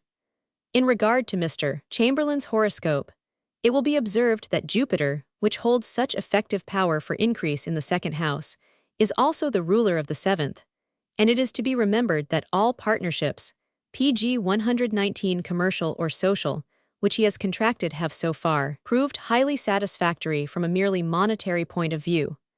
Further, the Moon is affected with the good aspect of the Sun in the second house, which is a further indication that on a purely financial basis, Mr. Chamberlain is a man worth going into partnership with. Position. All the planets except Neptune and Saturn are rising, and this, at once, indicates a man ambitious of independence and honors, one who is confessedly a candidate for responsibility.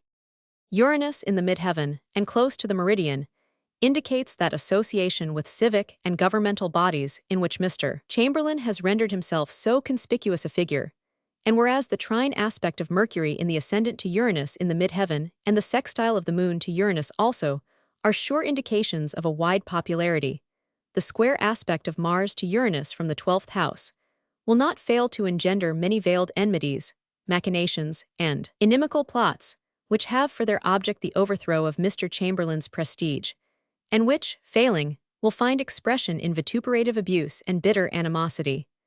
But those who understand the virtue of the orientality of planets in a horoscope will retain their confidence in Mr. Chamberlain's ability to hold his own against all opponents.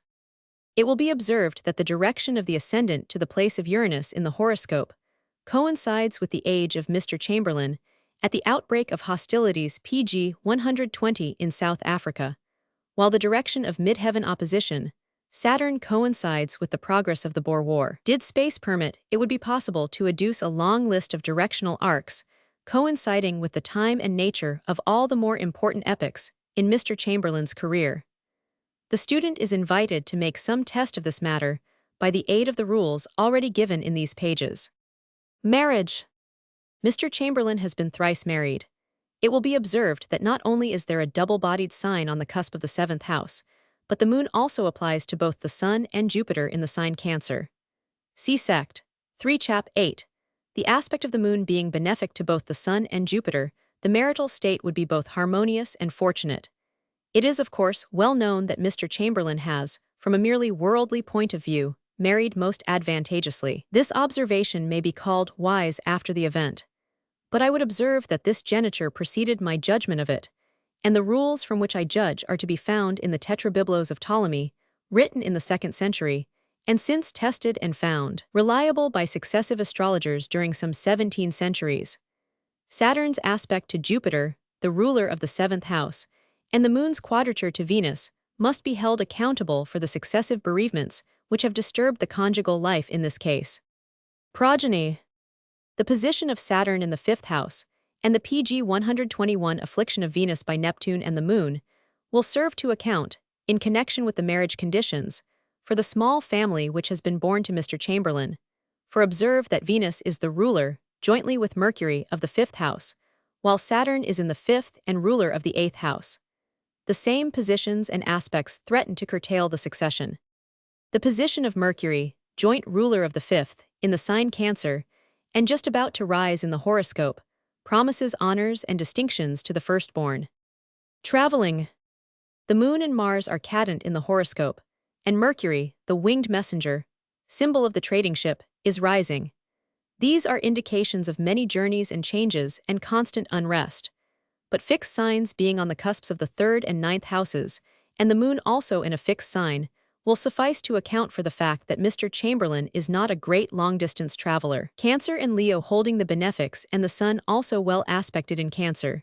The Moon being in Taurus shows at once that France, South Africa, Holland, Scotland, and Ireland are parts of the world in which the operations of Mr. Chamberlain would meet with success, if it be not superfluous to detail specific territories in face of the abundant evidence of general success, which this horoscope affords. Friends and enemies. It was the boast of Bismarck that he was the best-hated man in Europe, and it would be strange indeed if Mr. Chamberlain had passed through life and attained so pg 122 prominent a position without incurring the enmity, or arousing the envy and malice of a considerable number of individuals. Nevertheless, there are only two aspects in this horoscope which seem to point to any sort of trouble from such causes. The points are those of Neptune, which afflicts both the Moon and Venus, and of Mars, which afflicts Uranus in the midheaven, and the Sun in the second house. By referring these 2 points to the ecliptic, we find they correspond to the Sun's position on or about the 24th of May and the 26th of January, and I shall leave the reader to look up his almanac and find the individuals, illustrious they must needs be to find chronicle in Whitaker, who were capable of filling the requirements of the case. As to friends, Mr. Chamberlain should lack nothing. With the Moon in sextile to the Sun and Jupiter, the ruler of the 11th house, in the same benefic relations with the Moon, he would always be able to count upon a strong adherence, and the only adverse indication in this matter is that Mars, part ruler of the 11th house, holds the 12th house in square aspect to Uranus in the midheaven. This would be interpreted to mean that some of his friends will be disposed to become his enemies, and to militate, although ineffectually, against his credit and position. Why ineffectually? Because Mercury, the ruler of the ascendant and prime significator of Mr. Chamberlain, is angular and well aspected, while Mars is weak and afflicted by Uranus, which is in elevation above it. pg 123. Conclusion. Let it not be thought that the fame and position which Mr. Chamberlain has attained in the political world is due entirely to the benefic position of the principal planets in his horoscope of birth. Opportunity is not everything. The ability to use it counts for much, and only a man of exceptional industry, firmness, and decision could have won for himself such peculiar distinction, and only a man of singular faculty could have sustained his position in the face of so much determined opposition. It will doubtless be a matter of extreme interest to the student of this horoscope, as to everyone interested in the political situation of today, to observe the concurrent influences at work in the year 1945.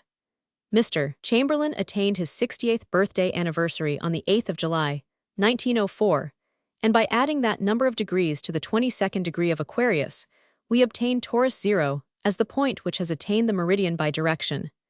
This is called the progressed midheaven. Referring this point of the zodiac to the places of the planets at birth, it is observed that the midheaven is approaching the sextile aspect of Mercury, having recently passed the opposition of Saturn, and having attained that aspect in 1905, it passes in 1908 to the sextile of Uranus, the planet which holds the greatest elevation in the horoscope of birth.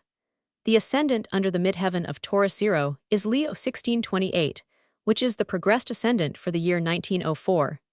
It is in semisquare aspect to Mercury, and is the occasion of many anxieties, worries, and annoyances, and some journeys by water. pg 124, it also indicates some derangement of the health due to nervous strain, and affecting the stomach, ruled by Cancer. The Sun is directed in similar manner to the 24th degree of the sign Virgo, where it meets the sextile aspect of Jupiter in the second house, in the sign of its exaltation, Cancer. This gives access of good fortune, increase of honor and prestige, and as Jupiter rules the 11th house, many adherents and supporters. But being also in semisquare to Venus, Mr. Chamberlain is in danger of losing a brother or other near male relative. The Moon by the same measure is within 4 degrees of the place of Jupiter, again marking the year 1908 as one of exceptional advantage, and in July of that year, Jupiter passes over the progressed ascendant. During the year 1904, Saturn has been close to the midheaven of the radical horoscope, being in Aquarius 21, and stationary therein, during the month of June. In March, and again in October, it transits the opposition of the progressed ascendant in Aquarius 16, while in February, June, and December Uranus is in transit over the opposition of the radical ascendant in Sagittarius 28:16. In 1905, Saturn will transit the midheaven in the horoscope of birth, and in the summer of the same year Mars will be stationary in opposition to the place of the Moon at birth. Both these periods will be fraught with cares and anxieties, and the latter influence will act detrimentally on the health, disposing to attacks of gout and inflammatory action in the system. But while the approaching and concurrent primary directions are of a highly benefic nature, there will be no hint of a breakdown either in health or reputation. And PG 125, it needs only the additional good influence of a transit or secondary lunar direction to carry Mr. Chamberlain at full swing to the summit of popular esteem and political power. The curious who seek for coincidences will not be surprised and may be gratified to note that Merx, the root of the name of Mercury, signifies trade, and that the planet Mercury is rising in this horoscope of Mr. Chamberlain, who won great distinction for himself as president of the Board of Trade. Those who in more earnest vein seek for causes will do well to trace the transits of the major planets through this horoscope over the places of the significators, the Sun, Moon, midheaven, and ascendant at all the important epochs in the life of the late colonial secretary. The working out of the more important directional arcs for the same period I can safely leave to the reader, whose desire to thoroughly test the claims of astrology has been sufficiently aroused by the perusal of these pages. It is at all times easier to dispute than to disprove, and this apparently is the reason for so much that is said, and so little that is shown, against astrology. As to the modus operandi of planetary influence, I conceive that the brain cells are infilled with a nervous pabulum of such delicate nature as to be capable of responding to the finer etheric vibrations instituted by the planets, that the electrostatic condition of the Earth's atmosphere at the moment of birth determines the particular mode or modes of vibration to which the individual brain is syntonically responsive, and I could, did space permit, immediately adduce hundreds of instances to show that whenever the same positions or planetary PG 126 aspects recur in the heavens, as were in existence at the moment of a birth, the individual immediately responds to the excitation, and gives instant evidence of such excitation by actions in agreement with the nature of the planets involved. PG 127. Chapter 6, Planetary Periods, etc. We now come to the point where it will be necessary to explain more fully the various elements with which so far the reader has only been dealing in a more or less mechanical way. It is, of course, of first importance that the student of astrology should have a correct method, and this has been given as fully as space will permit in the preceding pages. But it is also necessary that one should know why he is doing a thing, as well as how to do it. Henry Ward Beecher once said that if a man turned soil with a spade knowing why he did it, the work was more effectively done than if he did not know. For this reason, it will be convenient for the student to have a general view of the cosmical elements that he employs in his calculations, and of the factors that enter into his consideration when studying a horoscope. For purposes of calculation, the astronomer regards the planets as moving around the Sun in circular orbits at a uniform rate, and the positions thus obtained are called the mean longitudes of the planets. But it is known that the orbit of a planet answers to the functions of an ellipse, PG 128, of which the Sun is presumed to occupy one of the foci. Then it becomes necessary to correct the mean longitude of the planet by an equation which is called the center equation. Let us make this quite clear. The circular orbit supposed in the first instance is what may be called the mean orbit of the planet, as compared with its true orbit, which is elliptical. Similarly, the motion of the planet in the circular orbit is called the mean motion, as compared with the true motion, which is variable, being quickest at the perihelion and slowest at the aphelion. The difference between the mean longitude and the true longitude is determined by the anomaly, which is the distance of the planet from its aphelion or farthest distance from the Sun. The anomaly is thus LA, 1, longitude minus aphelion. But it will be seen that ellipses may be of greater or less eccentricity, and the equation to center depends on the eccentricity. This may need a word of explanation. Suppose a circular orbit. Draw the two diameters at right angles to one another. They are of equal length. Now suppose another figure in which the one diameter is longer than the other. The circumference of this figure will be an ellipse. The greater diameter is called the major axis, and the diameter at right angles to it is the minor axis. The proportion of one to the other axis determines the amount of eccentricity. Twice the eccentricity gives the equation to center, and to reduce this to degrees and minutes of a circle, it has to be multiplied by the chord of 60 degrees, which is 5,729,578. This gives the maximum equation to center when the planet is 3 signs or 90 degrees from its aphelion, and therefore on the minor axis. PG 129. The eccentricity of the various planets may be here stated. Mercury 0, Mars 0, Jupiter 0, Saturn 0, Uranus 0, Earth 0, Venus 0. These quantities undergo a gradual change. Thus it is found that Jupiter, Mars, and Mercury are increasing the eccentricity of their orbits, while Venus, the Earth, and Saturn are reducing it. The orbit of Venus is now almost circular, and it affords an example of the perfect astronomical paradigm. Thus, by the mean motions, and the equation to center the true longitudes of the planets in their heliocentric orbits are obtained. But inasmuch as the orbits of the planets do not lie in the same plane as the Sun, but cross its apparent path at various angles of inclination, a further equation is due to reduce the orbital longitudes of the planets to the ecliptic. To further reduce these true longitudes into their geocentric equivalents, 1. As seen from the Earth center, we have to employ the angle of parallax, which is the angle of difference as seen from two different points in space. This will vary according to the relative distances of the bodies from one another. The Moon's longitude is always taken geocentrically. When approximate longitudes are required, the employment of a mean vector, which is equal to half the minor axis of the planet, is found convenient. For the convenience of astronomical students, I may here give the constant logarithms of the values of the tangent, which, being added to the logarithm of the tangent of half the distance of the planet from the Sun in longitude, will give the tangent of the complement. Logarithms.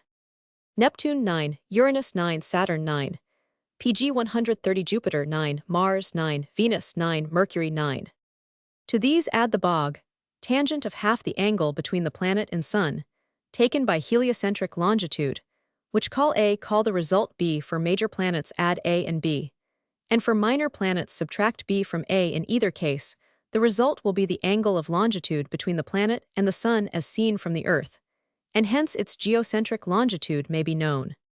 But a more convenient method of obtaining the approximate longitudes of the planets geocentrically is by means of the planetary geocentric periods.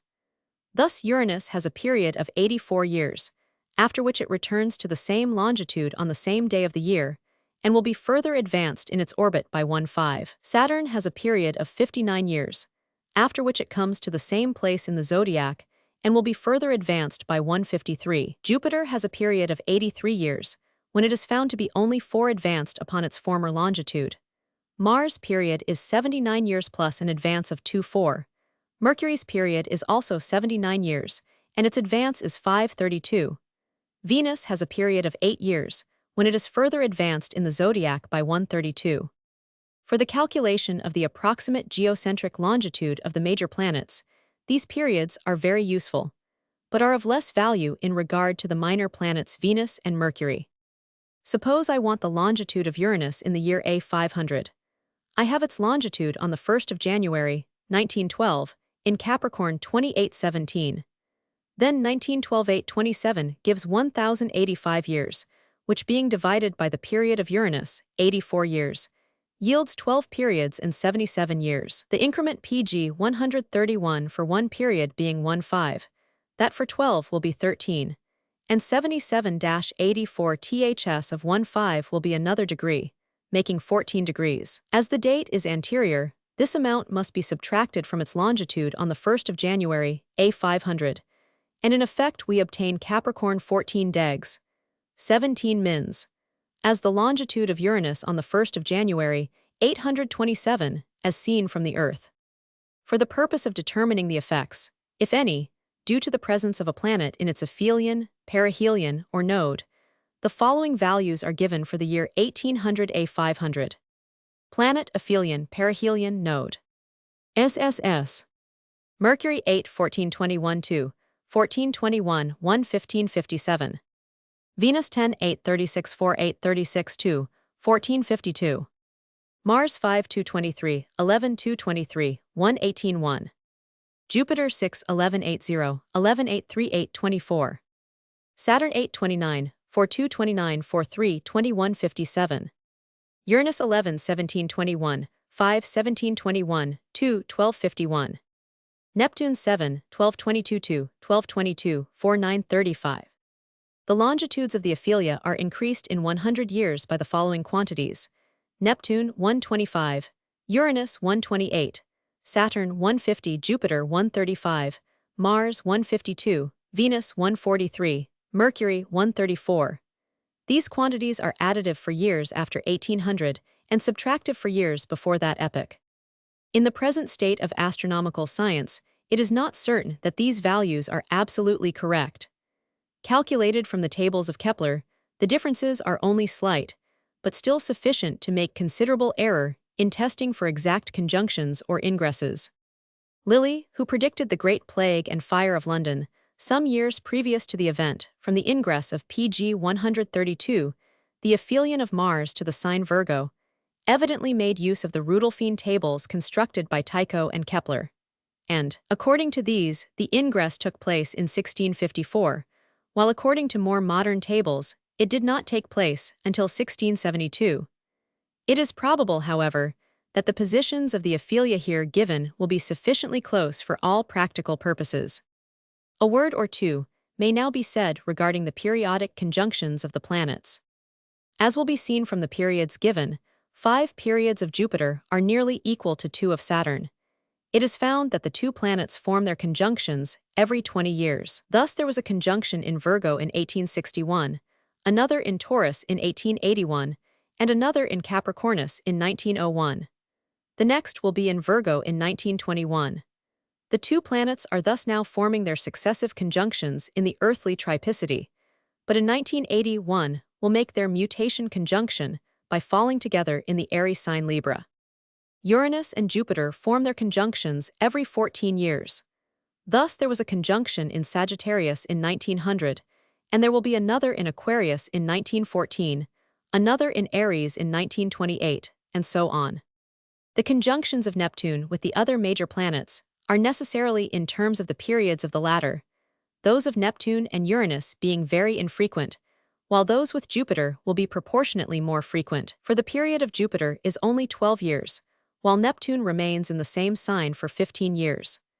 The conjunction of Jupiter and Neptune in Cancer in 1907 will be followed by another in Leo in 1919, and this again by another in Virgo in 1932. Obviously, if the planets by their transits affect anything whatsoever, the double transit of major planets must have PG 133, a correspondingly greater effect. The careful student of astrology will institute a number of tests in order to find what effects are due to the combined action of the planets when in conjunction at transit, and also when in opposition or quadrature. The chief points to be noticed in connection with the transits of the planets are the midheaven, ascendant, and the places of the Sun and Moon, as already mentioned in Chapter 2 of this section. The ancients also included the places of the Moon's nodes, and it is usually found that the transit of the South Node over any of the significators is attended by unfortunate results. With these observations as a general guide to the cosmical factors involved in the planetary motions, the reader will be able to take a more intelligent interest in the foundations of his study than is the usual case from the pursuit of the subject by rule-of-thumb methods. When we come to the consideration of the Moon as a cosmical factor, we are face to face with one of the most difficult and evasive problems. For many centuries, astronomers grappled with this inconstant factor with small success, and at the present day, the problems attaching to the vagaries of lunar motion are in anything but a satisfactory condition. Prior to the time of Ptolemy, nothing was known of the Moon except that it had a certain mean motion and formed its syzygies at definite periods, the mean values of which were very closely known. But certainly nothing was known regarding the inequalities of motion which are found to exist. Ptolemy discovered the equation due to the action of the Sun upon the Moon in its orbit. This is called the evection. Tycho later discovered that a further equation was due to the disturbance caused by the Sun along the vector. Both these equations PG 134 were employed by Kepler. But of these, later astronomers have added one after another equation, going so far as to employ the action due to Venus and Jupiter, while ignoring that due to the action of the other planets upon the Moon. Burckhardt, whose formulae were used in the calculation of the nautical almanac for many years, employs no less than 37 equations of the Moon's mean longitude. Indeed, the whole business has become farcical. The fact is that only 3 of these equations are necessary in order to obtain the Moon's true place in the ecliptic at any time, and for the syzygy, only 1 equation is necessary. The trouble has arisen from the fact that the eccentricity of the Moon's orbit has been wrongly estimated, and most of these equations now employed by astronomers are effectual only in correcting this false estimate. Kepler gives the maximum equation to center as 45959, while modern astronomers have given it as 61828. Neither of these is quite correct, though Kepler is much nearer the truth.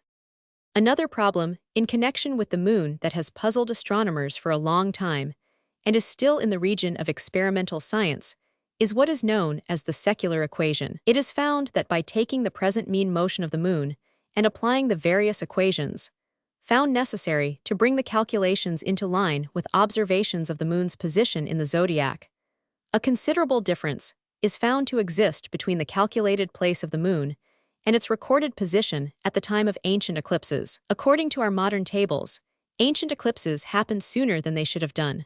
Or, in other words, the Moon was more advanced in its orbit than our tables require. The inference is that the Moon was formerly moving quicker in a smaller orbit PG 135 than now, or conversely, the Moon is now receding and getting farther from the Earth. Consequently, its action on the tides must be diminishing, and also its action on the equatorial mass of the Earth, which is considered to be the chief factor in the production of what is called the precession of the equinoxes. Yet whereas by one statement the disturbance due to the Moon is diminishing, another statement shows that the precession of the equinoxes is increasing. Voilà le débâcle. All these anomalies and contradictions are due, as I shall show in my new tables and thesis, to the importation of false factors into the problem of the Moon's motion, which, in fact, is extremely simple, perfectly regular, and affected only by its anomaly or distance from the aphelion, and, where the time equation is employed, by the increase of radius. Jupiter and Venus have no more action on the Moon than have Mars and Saturn, in fact none at all, and the only body that has any action upon the lunar orb is the Sun, which it exerts indirectly through its action on the Earth. These problems need not, however, vex the minds of the student of astrology. It is sufficient for him that he has the place of the Moon calculated for him in the ephemeris reduced from the nautical or other official almanac. It is important, however, that he should know that such problems exist. Sir Isaac Newton was first led to the subject of astronomy by his thoroughness and scientific propensity. He studied astrology and proceeded to the study of astronomy the better to understand and deal with the problems that the predictive science presented. For it is to be observed that astrology in his day was entirely in the hands of astronomers, who calculated their own ephemerae PG 136 des, and pursued the higher methods of astrological calculation, as presented in my Prognostic Astronomy. Kepler avowed himself to be convinced of the truth of the science of astrology, and showed himself to be a competent critic as much by his understanding of the astronomical problems involved as by his marvelous forecast of the rise and fall of Wallenstein.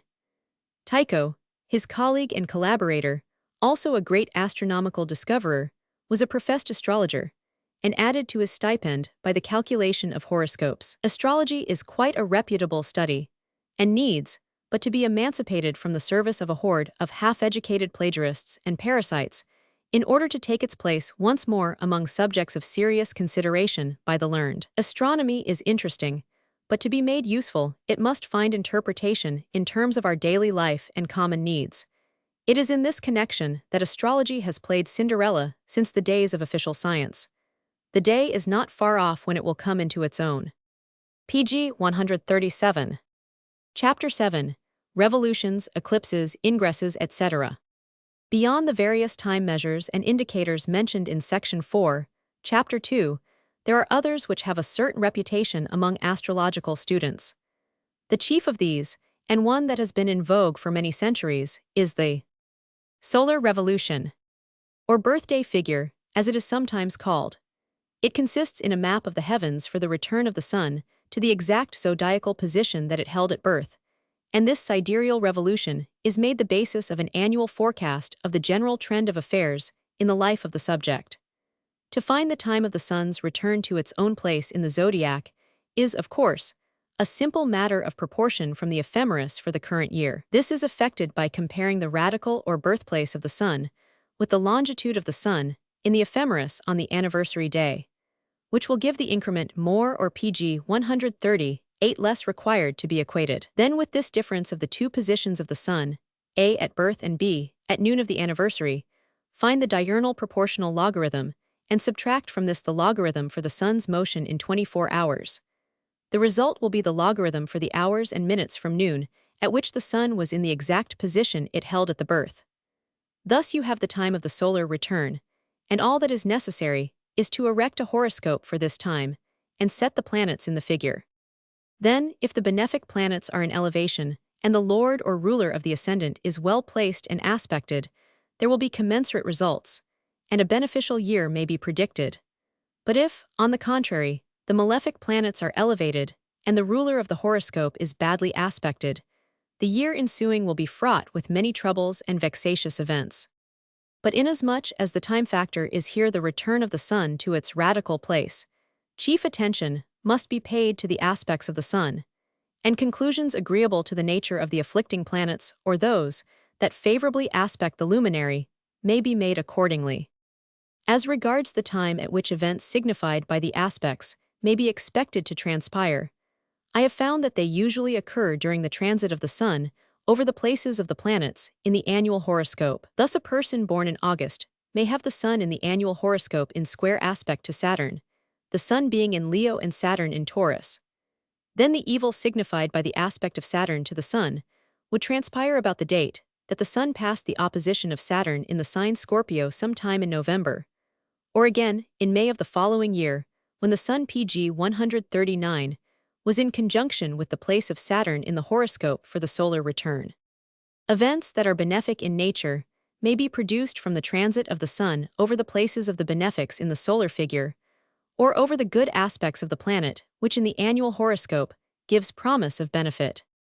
In similar manner, the return of the moon to its own place may be taken as a monthly guide to the nature of ensuing events, but it is to be observed that the moon's place cannot be taken with the same degree of accuracy as that of the sun, owing to the varied acceleration of the moon from hour to hour. The nautical almanac gives this hourly acceleration, so that by means of it the moon's longitude can be arrived at with great accuracy for any time of the day, but the cheaper ephemerides do not contain more than the longitude for noon and midnight. The student will find, however, that the general purposes of a lunar horoscope may be served with sufficient accuracy from this source if chief regard be had to the aspects of the moon at its return, and not to the mundane positions of the planets. Arguing from analogy, one would suppose that a similar horoscope could be made for the return of any of the planets to their radical places, but until we have a popular publication in which the planets' places are given with a greater degree of accuracy than at present, we cannot pretend to indicate the true time of the revolutions of these bodies. Another means of prognosis, to which some astrologers have attached considerable importance, is what is known as the synodical revolution. This consists of a horoscope set for the time of the moon's return to the same distance from the sun that it held at PG 140 birth, which distance is called the elongation. This measure is based upon the relative motions of the sun and moon in the zodiac after birth. Thus, if the mean motion of the sun for one day be taken as 59, and that of the moon as 1311, then the mean elongation of the moon will be 1212. But the sun and moon are both subject to a variation from the mean motion, and thus the elongation of the moon is an inconstant quantity. The only means of effecting the calculation, therefore, is by reference to the ephemeris for the year of birth. Then, having the moon's radical elongation, the successive dates at which this elongation is repeated are to be noted, and each of them is accounted as 1 year of life. Thus, for the 20th year of life, one must count 19 synods, or conjunctions of the sun and moon after birth, and thereafter proceed to fix the date after the last synod, at which the moon's elongation is the same as that of birth. This idea seems to give grounds for the ancient belief in effects attaching to the moon's age. For the moon's age denotes the distance of the moon from the last conjunction with the sun, and if a person was born on the 10th day of the moon, then every 10th day of the moon in successive revolutions will be of importance, since the moon will be in the same relations with the sun as at birth. The aspects that the moon bears to the other celestial bodies at these times is held to be a guide to the nature of succeeding events. But more attention is paid to such horoscopes thus calculated, wherein the moon falls on the place of any of the planets at birth. Ingresses are of two kinds, mundane and zodiacal. A mundane ingress is made when a planet in the heavens comes to PG 141, the cusp of one of the houses in the horoscope of birth. That is to say, to the degree of the zodiac which held the cusp of such house. Thus, if the 8th degree of the sign Aquarius were on the cusp of the second house of the horoscope, and Saturn in the heavens made transit of that degree of the zodiac, then the ingress of Saturn to the second house would be affected, and would be followed by a period of considerable financial stress. Similarly with other planets in the horoscope, each will make its periodical transit through the several houses of the horoscope of birth, and these will be attended by events in terms of the nature of the planet, the house it transits, and its affections at birth. Zodiacal ingresses are those that are made by the planets into the signs of the zodiac successively, and it is held that a change in the trend of affairs will take place in that department of the life ruled by the house wherein that sign is placed at birth. This, however, appears to be an extension of the former kind of ingress, and should be taken with some reserve. Certainly, it will be found that very marked effects are due to the transits of the planets through the houses of the horoscope, and if the aspects of these planets in the ephemeris are taken into account, it will be found that a very accurate basis for a forecast of the various incidents of individual life is thereby afforded. In this connection, the periodical synods of the planets should be observed, for it is evident that if we ascribe an influence to the transit of Saturn, we must set a still more important value upon the transit of that planet, when in conjunction or opposition with any other body in the heavens. Thus the planets Mars and Saturn form their conjunctions in successive signs after an interval of about 2 PG 142 years, during which period it may be said that the effects of the last conjunction are in play. Thus Saturn and Mars formed their last conjunction in August 1911 in the sign Taurus, and according to the position of that sign in various horoscopes, effects more or less detrimental and disturbing would be experienced during the course of 2 years after that date. Jupiter's period of 12 years will be watched with interest by those who are studying the effects due to its action, for it passes through one sign or one house every year on an average, and therefore constitutes a good chronometer or time marker. But Jupiter can affect little for good if at the time of its transit it is afflicted in the heavens by the adverse aspect or conjunction of another planet.